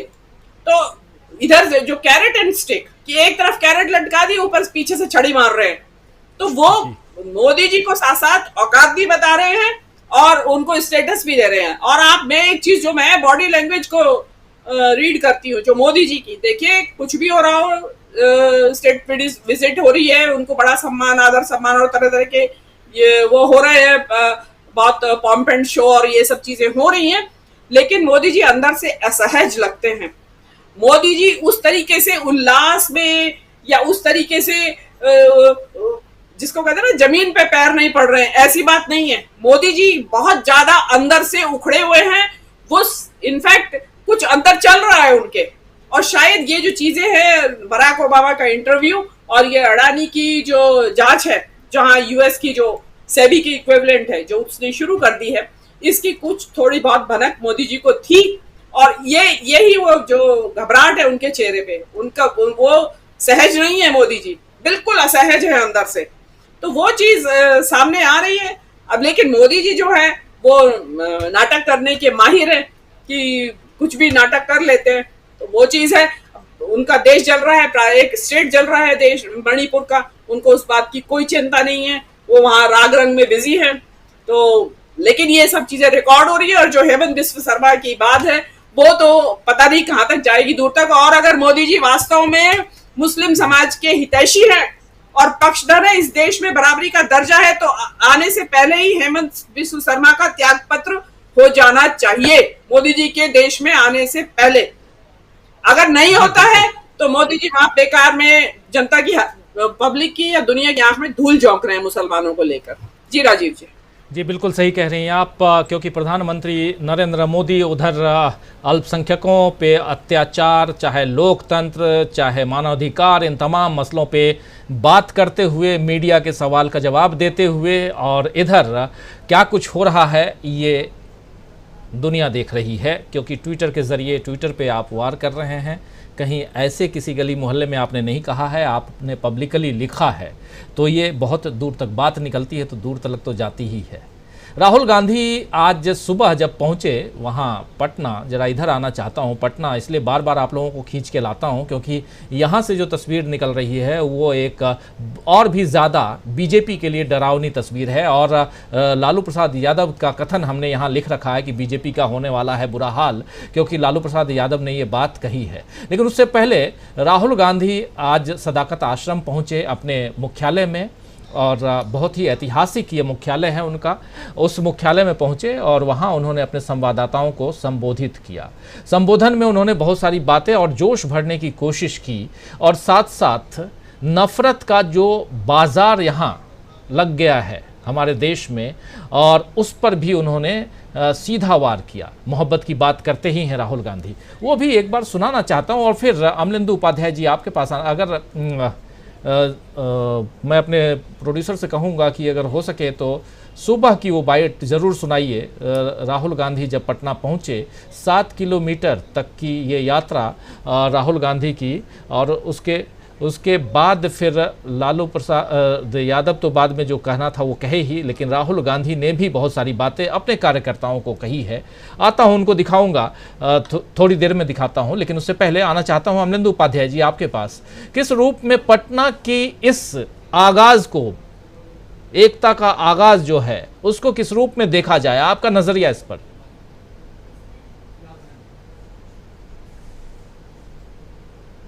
अमलेंदु जी जरा अनम्यूट कर लीजिए। जी आ रही है? जी आ रही है। जी, ये भारतीय जनता पार्टी के लिए काफी चिंता का विषय है और मुझे लगता है कि भारतीय जनता पार्टी की परेशानी जो वो सामने आ भी गई है। मतलब आज जिस तरीके से हमारी फायर ब्रांड अभिनेत्री और फायर ब्रांड नेत्री स्मृति ईरानी जी प्रेस कॉन्फ्रेंस कर रही थी, तो उनकी भाव भंगिमा और उनके शब्दों को तोड़ तोड़ के बोलना जो है वो साफ जाहिर कर रहा था कि भारतीय जनता पार्टी की परेशानी एकदम से बढ़ गई है। और जाहिर सी बात है कि अगर विपक्ष एकजुट होगा तो भारतीय जनता पार्टी की परेशानी बढ़ना स्वाभाविक है। और प्रधानमंत्री नरेंद्र मोदी का ग्राफ जिस तरीके से लगातार नीचे गिर रहा है और अमेरिका में जिस तरीके से उनका विरोध हुआ है, तो मतलब 70 सालों में पहली बार है कि भारत के किसी प्रधानमंत्री का अमेरिका में इस तरीके से जबरदस्त तरीके से विरोध हुआ है। अब तक तो सम्मान होता रहा था भारत के प्रधानमंत्रियों का, चाहे जो भी आता रहा हो, सबका सम्मान हुआ तमाम दुनिया के देशों में, लेकिन 70 सालों में पहली बार है कि भारत का प्रधानमंत्री कहीं जाए और उसका इस तरीके से वहाँ विरोध हो। तो ये कुल मिलाकर के भारतीय जनता पार्टी के लिए हर तरीके से परेशानी का सबब तो निश्चित तौर पर बनता जा रहा है। अब राहुल गांधी को जिस तरीके से दूल्हा बनाने की तैयारियां शुरू हुई हैं, तो ये अब लालू प्रसाद यादव ने जो है वो निश्चित तौर पे एक तरीके से कहा जाए तो वो पॉलिटिकली संदेश भी दे दिया है कि दूल्हा जो है हमें किसको बनाना है, वो तैयारियां हो गई हैं। अब भारतीय जनता पार्टी जो है वो अपनी तैयारियां करे अपना घर बचाने की, किस तरीके से घर बचाना है। भारतीय जनता पार्टी भी अब गठबंधन करने की कोशिशें कर रही है तमाम जगह छोटे छोटे। अब बताइए अगर भारतीय जनता पार्टी जो अभी तक मूंछों पर ताव देती घूमती थी कि अब अकेले मोदी जी बहुत कुछ हैं और सारी दुनिया में उनका सम्मान होता है, मोदी यहाँ जाते हैं तो किसी की कोई आवश्यकता नहीं है, भारतीय जनता पार्टी अकेले सब पे भारी है, प्रधानमंत्री अकेले सब पे भारी है, तो वो जीतन राम मांझी जैसे लोगों को साथ में ले रहे हैं। और उसके लिए बाकायदा जो अमित शाह के साथ जो फोटो वायरल कराए जा रहे हैं कि अमित शाह से मिलने के लिए गए हुए हैं, हालांकि मांझी जी जो है वो जूते उतार के बैठे हुए हैं और अमित शाह जी जूते पहन के बैठे हुए हैं, चप्पलें पहन के बैठे हुए हैं। तो ये मतलब सम्मान जो है मांझी जी को वहाँ कितना मिलेगा एनडीए में, ये भी एक बता दिया गया। मतलब ये सूचनाएं इसी तरीके से जाती हैं और इस तरीके से सूचनाएं पढ़ी और समझी भी जाती हैं कि किस तरीके से जो है वो राजनीतिक इसके अर्थ निकलते, तो राजनीतिक अर्थ में निकलना शुरू हो गए कि मांझी जी जो है बिना चप्पलों के बैठे हुए, अमित शाह जी चप्पल पहन करके बैठे हुए। पहले भी इस तरह की बहुत सारी बातें होती रही हैं कि कौन चप्पल पहन के गया, कौन चप्पल पहन के नहीं गया, वो सब अलग की बातें हैं। बहरहाल कुल मिलाकर के राजीव जी जो बन रहा है पटना से और जिस तरीके से 15 अक्टूबर यहाँ पहुंचे हैं, अरविंद केजरीवाल जी अलग हुए, वो तो पहले से भी समझ में आ रहा था कि उनको साथ में नहीं रहना है और तो अच्छी बात है वो साथ में नहीं है, ये भी एक अच्छी बात है क्योंकि वो तो मतलब घोषित तौर पे एक तरीके से कहा जाए तो वो बी टीम कहे जाते थे और वो किस लिए आ गए थे यहाँ कहा नहीं आ सकता है, किसकी प्यार मोहब्बत में आ गए थे, क्योंकि प्यार मोहब्बत की बातें भी बहुत कुछ चल रही है, मोहब्बत की दुकान खुल रही है, तो हो सकता है उन्होंने की मोहब्बत की दुकान पे आ गए हो कुछ अपना मिठाई कुछ खाने के लिए थोड़ी देर के लिए, तो वो खा के अपना चले गए मोहब्बत की दुकान से, तो ठीक है। लेकिन राजीव जी जो मोहब्बत की दुकान बड़ी होती जा रही है और ये मॉल में जो बदलती जा रही है मोहब्बत की दुकान जो है बड़े शॉपिंग मॉल में, जिसको हमारे जेपी नड्डा जी कुछ दिनों पहले नफरत का महा शॉपिंग मॉल कह रहे थे, तो ये नफरत का नहीं है, मोहब्बत का ही महा शॉपिंग मॉल बनता जा रहा है। और भारतीय जनता पार्टी की परेशानी यही है कि उसकी दुकान अब सिमटती जा रही है। राहुल गांधी की मोहब्बत की दुकान के आगे भारतीय जनता पार्टी की नफरत की दुकान जो है वो सिमटना शुरू हो चुकी है, ये भारतीय जनता पार्टी अच्छी तरीके से समझ रही है। और जैसा कि आपने भी कहा, मैं भी कहता रहता हूँ कि हम लोग जो है कोई नजूमी नहीं है, कोई भविष्यवेत्ता नहीं है, जोशी नहीं है कि हम घोषणा कर देंगे कौन जीत गया कौन हार गया, लेकिन हम इतना तो पढ़ ही सकते हैं कि जनता क्या सोच रही है और किस तरीके के समीकरण बन रहे हैं। तो हम उसी को देखते हुए इस बात को कह रहे हैं कि भारतीय जनता पार्टी की नफरत की दुकान सिमटना शुरू हो गई है, राहुल गांधी की मोहब्बत की दुकान बढ़ना शुरू हो गई है। अब देखना यह है कि नफरत की दुकान जो सिमट रही है तो नफरत को बढ़ाने के लिए क्या क्या नए तरीके आजमाए जाते हैं। अब जैसे हेमंत विश्व शर्मा जी का आ गया है बयान, तो ये नफरत की दुकान को और बढ़ाने के लिए है कि नफरत की दुकान बढ़े किस तरीके से। लेकिन मुझे लगता है कि अब जनता भी इस बात को समझ रही है कि नफरत की दुकान जो है वो किस लिए बढ़ाई जाती है और इसके दुष्परिणाम जनता को ही भुगतने पड़ने को मिला करके, तो ये सारी चीजें राजीव जी सामने आ रही है। बिल्कुल बिल्कुल। दो चीज़ें आप लोगों के सामने रखना चाहता हूँ। एक, हिमंता विश्व शर्मा के उस ट्वीट को सामने ले आते हैं जिस पर बार बार चर्चा हो रही है। देखिए, रोहिणी सिंह के ट्वीट को हिमंता विश्व शर्मा ने कोट करते हुए ट्वीट लिखा है। रोहिणी सिंह आप सब जानते हैं, पत्रकार हैं, वरिष्ठ पत्रकार हैं और नामी ग्रामी पत्रकार, और उनके इस ट्वीट को हिमंता विश्व शर्मा, असम के मुख्यमंत्री, लिख रहे हैं कि there are many Hussein Obama in India itself, we should prioritize taking care of them before considering going to Washington. The Assam police will act according to our own priorities. मतलब इन्होंने असम पुलिस को ये बता दिया कि हमारे अपने priorities के साथ साथ, और इतना ही नहीं, वाशिंगटन तक की बात कर रहे हैं। बराक ओबामा के बारे में, Hussein Obama, there are many Hussein Obama in India itself.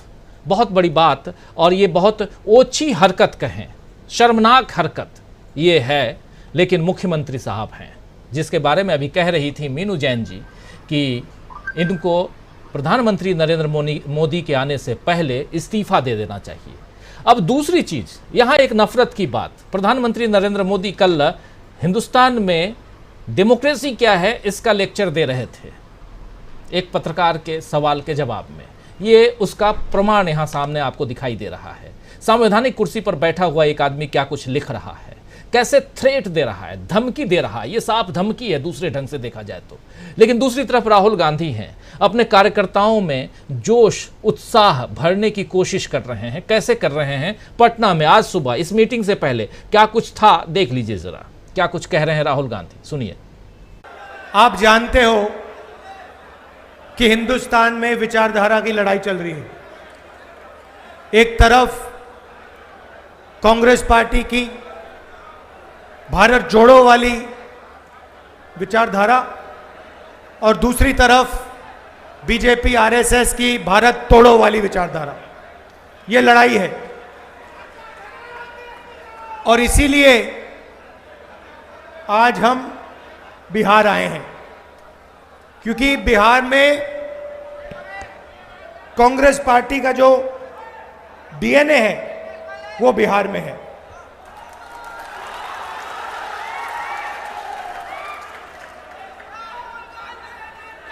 आपने हमारी भारत जोड़ो यात्रा में बहुत मदद की। हर स्टेट में, अजीब सी बात थी, हर स्टेट में मैं पूछता था कहां से आए हो, कहते थे बिहार से आया हूं।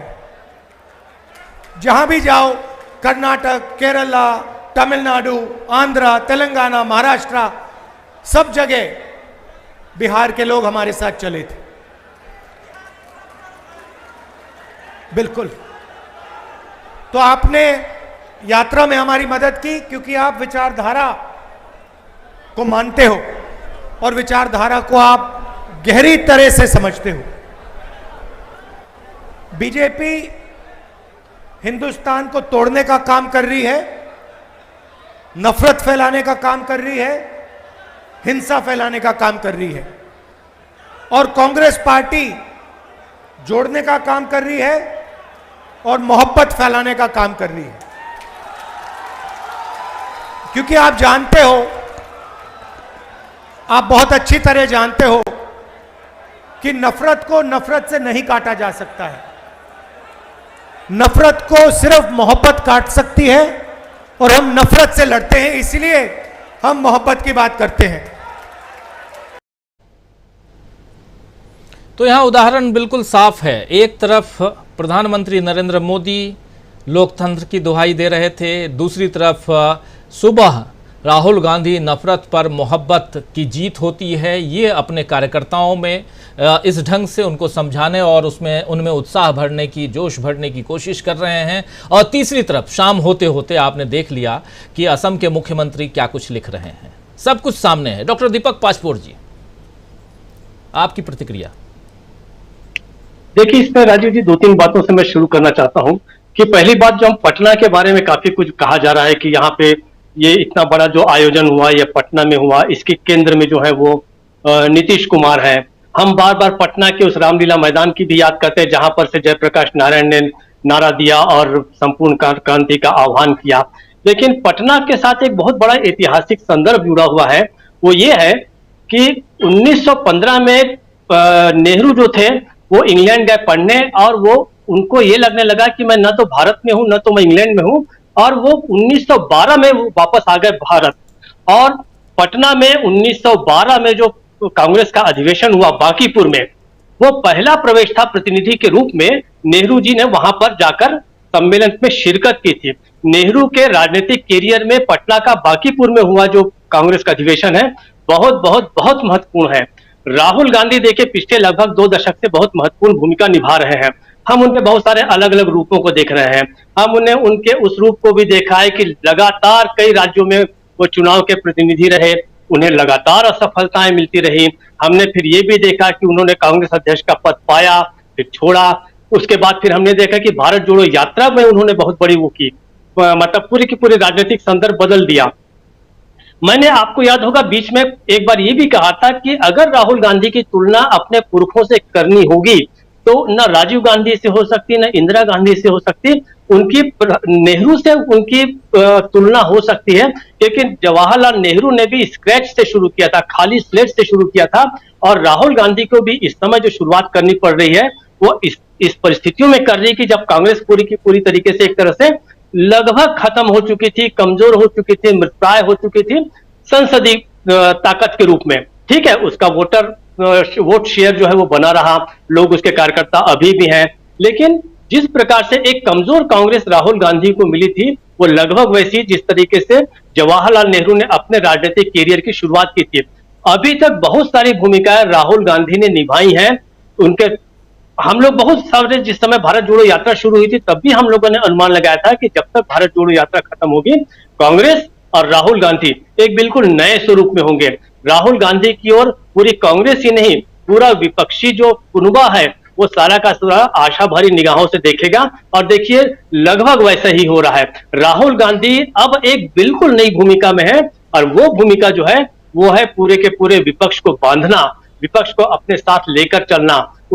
उन्होंने खड़गे जी को जरूर कहा है कि उनके नेतृत्व में जो कुछ होगा, लेकिन राहुल गांधी भी उसमें एक केंद्र में रहेंगे। दो मुद्दे सुलझ गए हैं आज की मीटिंग से। पहला कि संपूर्ण विपक्षी कुनबा है उसका नेतृत्व कौन करेगा, तो बड़ा क्लियर हो गया है कि ये कांग्रेस ही कर सकती है। दूसरी बात कि इसके धुरी में कौन रहेगा, तो राहुल गांधी रहेंगे, ये भी स्पष्ट हो गया है। हम एक और आम आदमी पार्टी के और कुछ उन लोगों की बात कर रहे हैं जो इस विपक्षी एकता के खेमे में नहीं आ रहे हैं। लेकिन एक मुद्दा और है, आप ध्यान दीजिए कि मायावती के भी सुर जो है धीरे धीरे बदल रहे हैं। इस समय मायावती भी जो है विपक्षी एकता की ओर उन्होंने एक बयान जारी किया है कि हम विपक्षी एकता पर नजर लगाए हुए हैं। मायावती जो है उनका भी जो है थोड़ा सा रवैया जो है वो बदल सकता है, ऐसे एक अनुमान जो है वो लगाए जा रहे हैं। पहली बात, हम लोगों ने जो कुछ भी पिछले 2-3-4 महीनों से जो हम कयास लगा रहे थे, अनुमान लगा रहे थे या विश्लेषण कर रहे थे, जो भी कह लीजिए, कि राहुल गांधी एक बहुत बड़ी भूमिका में रहेंगे और दूसरी बात कांग्रेस पुनर्जीवित होगी और देश को फिर से नेतृत्व करेंगे।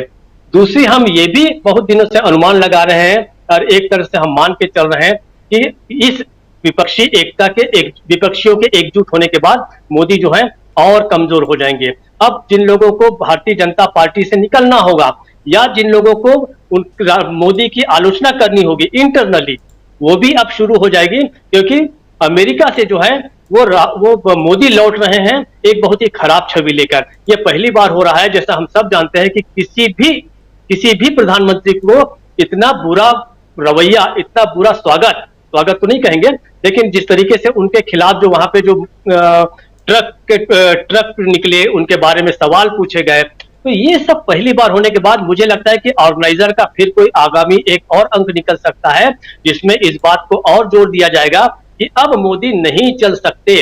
और हमें ऐसा लग रहा है कि जो हम अपने बार बार एक अनुमान जता रहे हैं कि इंटरनल कॉन्फ्लिक्ट जो है भारतीय जनता पार्टी के अंदर होगा, रिफ्ट पैदा होगी या नए लोग उभर सकते हैं, और आरएसएस जो है बहुत गहराई से उसको सोचना पड़ेगा इस साल के अंत तक, दिसंबर तक, जब अगले 4-5 चुनाव और हो जाएंगे, कि क्या हमको मोदी की जगह कोई दूसरा चेहरा ढूंढना होगा।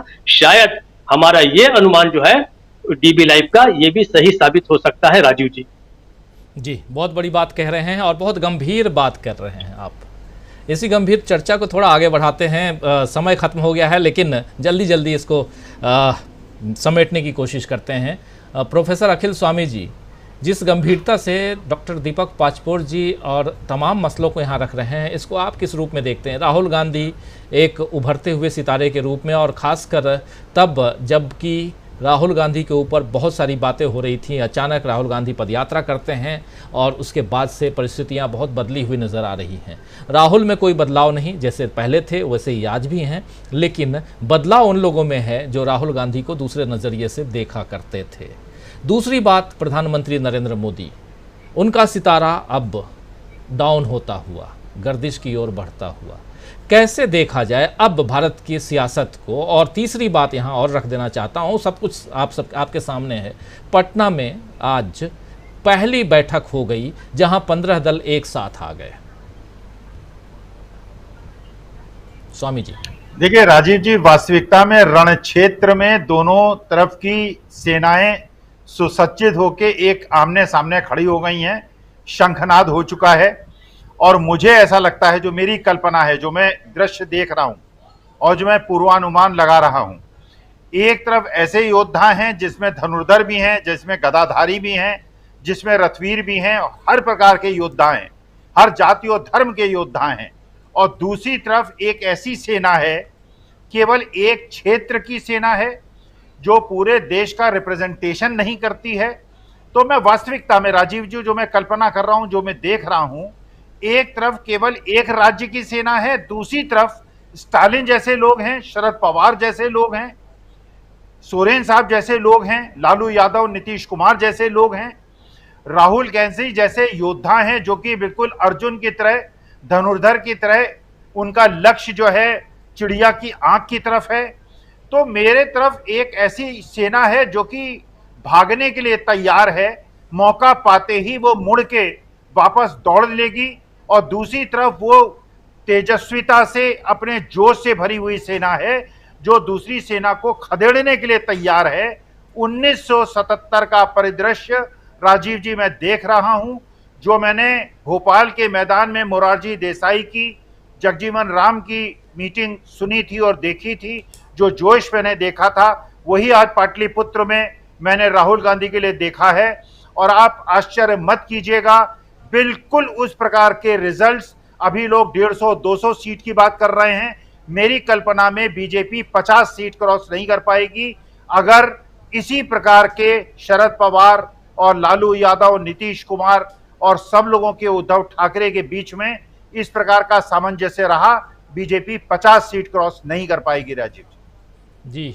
50 सीट बहुत बड़ी बात आप कह रहे हैं, तमाम बातों का जवाब 2024 में मिल जाएगा। लेकिन प्रशांत टंडन जी, विपक्षी एकता, इसको लेकर के बीजेपी के खेमे से भी बहुत सारी बातें आ रही हैं। दो खेमा बटा हुआ है, बिल्कुल बीजेपी कतई नहीं चाहेगी कि ये एकता परवान चढ़े। और दूसरी तरफ लेकिन एक पत्रकार के नज़रिए से पटना में आज जो घटना घटी है, एक ऐतिहासिक घटना ज़रूर मानी जाएगी ये। और किस हिसाब से आप इसको देखते हैं आगे अब, क्योंकि ये जून का महीना है, जुलाई में अब 3 दिन की जो बैठक होगी 10 से लेकर 12 जुलाई तक, उसमें सीट शेयरिंग से लेकर तमाम मसलों पे बातें ज़रूर होंगी और इनका नेता कौन होगा ये भी बात होगी।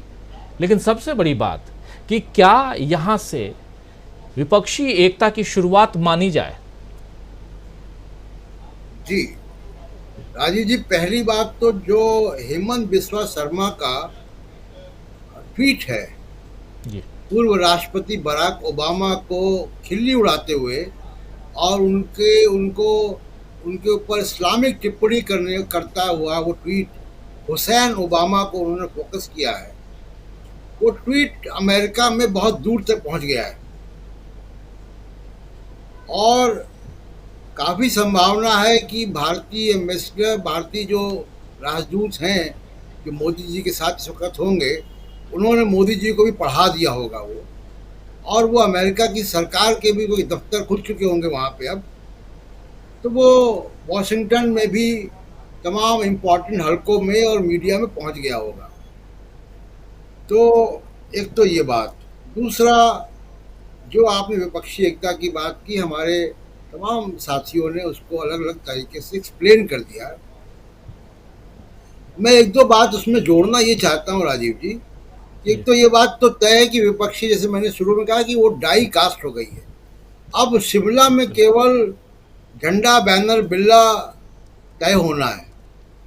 ये जो निटी-ग्रिटीज हैं, छोटी छोटी बातें हैं, कितनी सीटें, क्या चीज़ें, सिद्धांत रूप में वो आ गए हैं। अब यहाँ से बाकी लोगों के लिए सबक क्या है? जैसे मैंने कहा कि इसमें सब कई लोग मास लीडर्स हैं।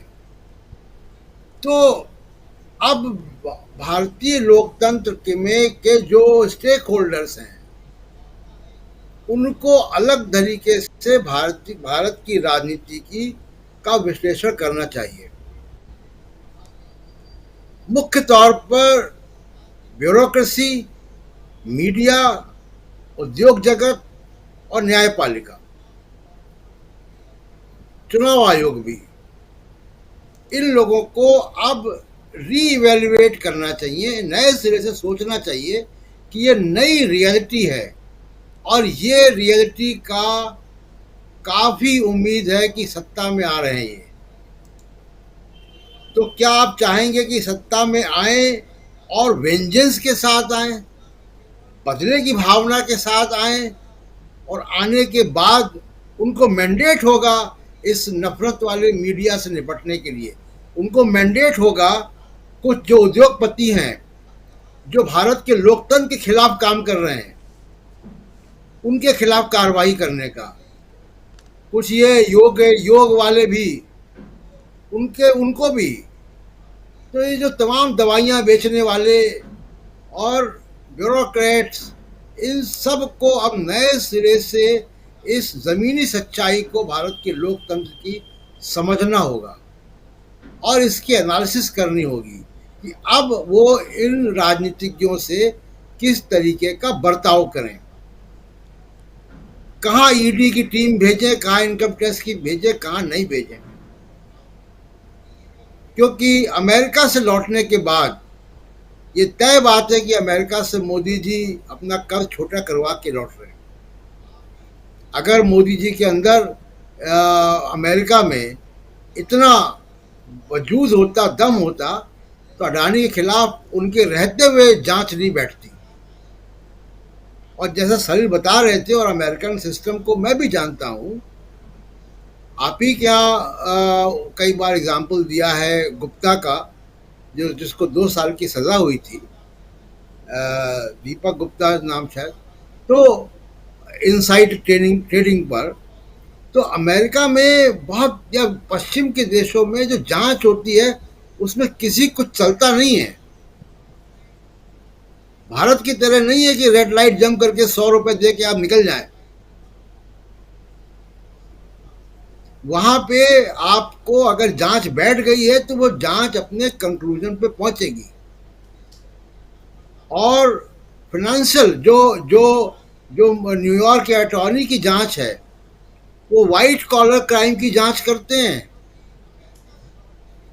बहुत बड़ा मैंडेट है उनके पास। तो मैं ये राजीव जी कहना चाह रहा हूं कि मोदी जी का क्लाउट होता अमेरिका में तो ये नहीं होता। दूसरी बात की जो बार बार मैं बात कह रहा हूं कि अब ये जो डेमोक्रेसी के, हमारे राजतंत्र के, स्टेट के जो स्टेक होल्डर्स हैं, इनको इस नई पॉलिटिकल रियलिटी को पहचानना पड़ेगा। वरना ये पॉलिटिकल क्लास, राहुल गांधी जिस तरीके का भाषण देते हैं, आप सोचिए कल को ये व्यक्ति अगर सत्ता में आते हैं, इनमें से कोई भी, कितनी वेंजेंस होगी। तो ये बहुत इम्पोर्टेंट संदेश है। और बाकी तो हमारे मित्र लोग कह ही चुके हैं, और ये निश्चित तौर पर मानिए कि ये अब उसमें कुछ फॉर्मेलिटीज बची नहीं है।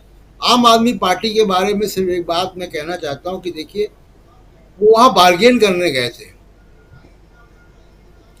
ये वक्त बार्गेन करने का नहीं है, ये सौदेबाजी का नहीं है कि आप ऑर्डिनेंस पे हमारा साथ दो तब हम आपके साथ आएंगे।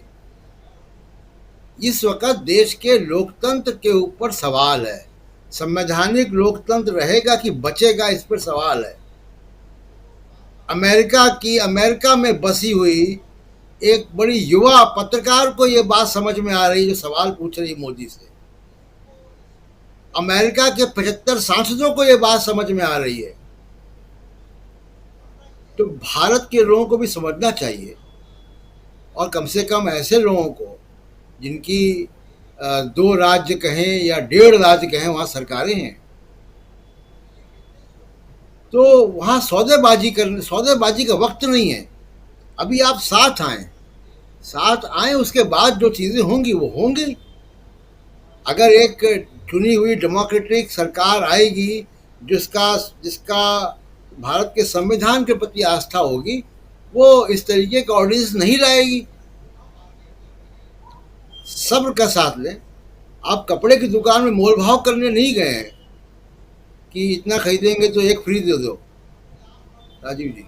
जी बिल्कुल बिल्कुल, कपड़े की दुकान पे नहीं गए हैं। और भारत की अपनी डिप्लोमेसी होती थी, विदेश नीति अपनी, और उसमें आप क्या कुछ कर रहे हैं यहाँ से लेकर वहाँ तक, यानी देश से लेकर विदेश तक, कहीं न कहीं भारत की छवि धूमिल हो रही है, इसमें कोई शक नहीं है। और आज तो इस ट्वीट ने खासकर और भी धूमिल कर दी है। और जैसा बता रहे हैं आप प्रशांत टंडन जी की, हिमंता विश्वा शर्मा का ट्वीट जो है वो बहुत दूर तक चला गया होगा।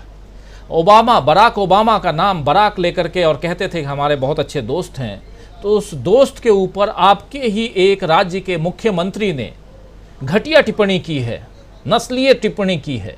उस पर चर्चा होनी चाहिए, और उस जिसने ट्वीट किया है उसको सज़ा मिलनी चाहिए। लेकिन अभी तो कोई भी बात होती है, आप असम से केस कर देते हैं, और गुजरात के आदमी को असम लेके चले जाते हैं, गुवाहाटी ले जाते हैं। तो ये सब कुछ इस देश ने देखा है। उसके बाद भी प्रधानमंत्री नरेंद्र मोदी कहते हैं हमारे यहाँ डेमोक्रेसी बहुत अच्छी है, भारत डेमोक्रेसी है। आप कह रहे हैं, बहुत सारी बातें आपको सुना चुका हूँ, प्रधानमंत्री जी का जो भाषण है पत्रकार को जो बता रहे हैं वो सुन चुके हैं। आना चाहता हूँ मीनू जी, एक बार फिर से जल्दी अब आपके पास, और फिर धनंजय जी के पास आता हूँ, इस कार्यक्रम को ख़त्म करेंगे। मीनू जी, कैसे देखें अब यहाँ से विपक्षी एकता? आपको भी नज़र आ रहा है कि अब अगला चुनाव 2 ध्रुवीय होगा, जिसमें एक तरफ विपक्ष और दूसरी तरफ सत्ता पक्ष, और विपक्ष जो है वो बहुत मजबूती के साथ लड़ता हुआ दिखाई देगा। क्योंकि इससे पहले 2019 का चुनाव भी हम लोगों ने देखा, 2014 का चुनाव भी देखा, और दोनों चुनावों में विपक्ष जो है वो बिखरा हुआ था। और 2019 का चुनाव, जैसे हमारे साथी प्रशांत टंडन जी कहते हैं कि उसको तो सामने रखना भी नहीं चाहिए, क्योंकि 2019 का चुनाव अगर सामने रखते हैं तो वही हाल होगा जो हाल 1984 के चुनाव में इंदिरा जी की डेथ के बाद जो राजीव गांधी का चुनाव था, जहां 413 सीटें आ गई थी राजीव गांधी को, कांग्रेस पार्टी को, वही हालत यहाँ पे 2019 के चुनाव में, जब बालाकोट की घटना, उससे पहले पुलवामा की घटना, और जिस पर बहुत कुछ प्रशांत जी के साथ इंटरव्यू में कह चुके हैं सत्यपाल मलिक साहब। 2024 का चुनाव किस दिशा में जाते हुए देखती हैं आप? देखिए, 2024 का चुनाव भाजपा के नजरिए से तो सांप्रदायिकता के या नफरत की राजनीति के बेस पे ही होगा, और खूब सुलगाई जाएगी।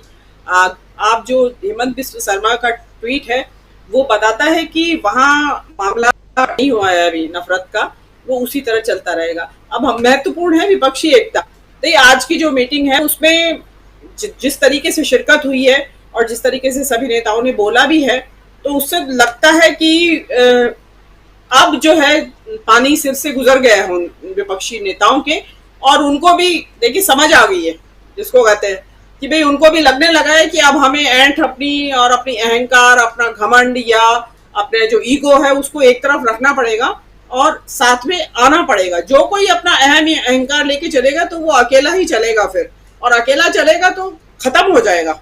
ये इस वक्त जो माहौल इन्होंने बना रखा है उसमें इकट्ठे रहने में ही सबकी भलाई है। अब और इसमें जो लालू प्रसाद यादव जी ने जो बात कही है वो एक सिंबॉलिक, उसका एक महत्व ये भी है कि इस विपक्षी एकता की जो धुरी रहेगी या इसकी जो गाइडिंग प्रिंसिपल रहेगा वो एक विचारधारा रहेगी।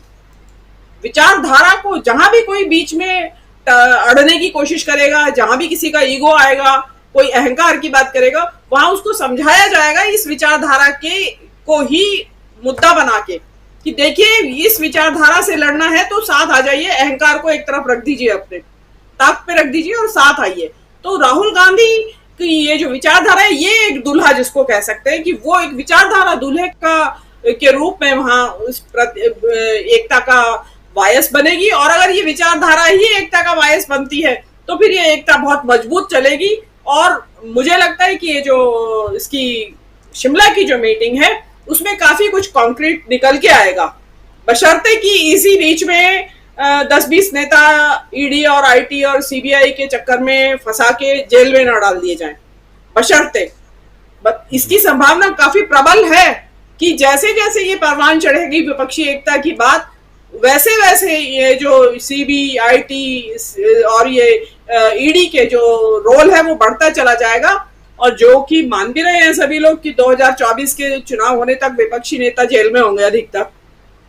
तो उसके लिए मेरा ये भी कहना है कि सभी विपक्ष को प्रिकॉशन के तौर पे, प्रोएक्टिव होने के तौर पे अपनी सेकंड रंग लीडरशिप को पूरी स्ट्रेटजी बता के रखनी चाहिए और एक सेकंड रंग लीडरशिप तैयार होनी चाहिए। क्योंकि जिसको परवाह नहीं है ना विश्व जनमत की, अगर इतने विश्व जनमत के बावजूद अगर विश्व शर्मा ऐसी ट्वीट कर सकता है तो अंदर क्या पक रहा है, इससे हमें सबको चेत जाना चाहिए, विपक्षी एकता के नेताओं, विपक्ष के नेताओं को भी, कि इसमें कोई कमी नहीं आने वाली है, इस आग में ये जलती रहेगी इसी तरीके से। तो सेकंड रंग लीडरशिप विपक्षियों को अपनी सभी नेताओं को तैयार रखनी चाहिए, जबकि उसकी कुछ झलक दिखाई दे रही थी वहां।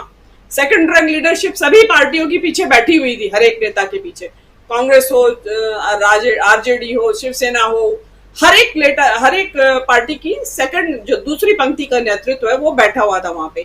तो उनकी तैयारी करके रखनी चाहिए, ये मेरा एक सलाह है विपक्षी नेताओं को। जी राजीव जी, बहुत बड़ी बात आप कह रही हैं।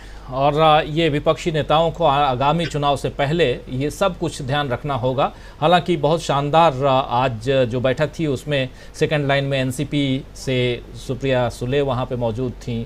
आप देखिए हर तरफ से आदित्य ठाकरे थे, उद्धव ठाकरे इधर मंच पे पीछे आदित्य ठाकरे नज़र आ रहे थे, लालू प्रसाद यादव और तेजस्वी यादव नज़र आ रहे थे, तो तमाम नेता वहाँ नज़र आ रहे थे। और मल्लिकार्जुन खड़गे हैं तो राहुल गांधी नज़र आ रहे हैं। तो सेकंड लाइन तैयार है। शायद विपक्षी नेताओं को ये बात पता होगी जो आप कह रही हैं, इसलिए एक तैयारी वो भी शायद हो। लेकिन क्या इतना ज़्यादा अगर उस एक्सट्रीम में सोचे जैसा आप कह रही हैं, उस एक्सट्रीम तक अब जाने की हिम्मत जुटा पाएगी मोदी सरकार, बीजेपी? ये भी एक बड़ा सवाल है। ईडी, सीबीआई, आईटी तो ठीक है, लेकिन उसके अलावा आना चाहता हूँ क्लोजिंग कमेंट के लिए। धनंजय जी आपके पास, पटना से शुरू, पटना पे खत्म। लेकिन आप जो है जिस तरह से ओजस्वी तरीके से स्वामी जी से शुरुआत करवाते हैं और उसके बाद जो क्लोजिंग कमेंट लिया कीजिए प्रशांत भाई से। प्रशांत भाई जिस तरह से कह देते हैं फिर कहने के लिए कुछ बचता नहीं है, और वो एक आपकी बातचीत को जो है ना, पूरे प्रोग्राम को एक सही मोड़ दे देते हैं, जिसको कहते हैं कि उपसंहार के साथ जो है कंक्लूजन के साथ रख देते हैं। खैर मुझ पर ये जिम्मेदारी दी है तो मैं कह दूं कि देखिए सबसे जो महत्वपूर्ण है, और ये पटना के इसमें दिखा भी कि एजेंडा महत्वपूर्ण है, संविधान महत्वपूर्ण है। और जब संविधान की बात करते हैं तो सबसे महत्वपूर्ण हो जाता है, जो संविधान में पहला दूल्हा है वो है न्याय, सामाजिक न्याय की बात। कांग्रेस पार्टी ने इस बार जो सामाजिक न्याय का प्रण लिया है, और जिस तरह से बिहार जो है सामाजिक न्याय का महत्वपूर्ण गढ़ है, आप इसको देखिए।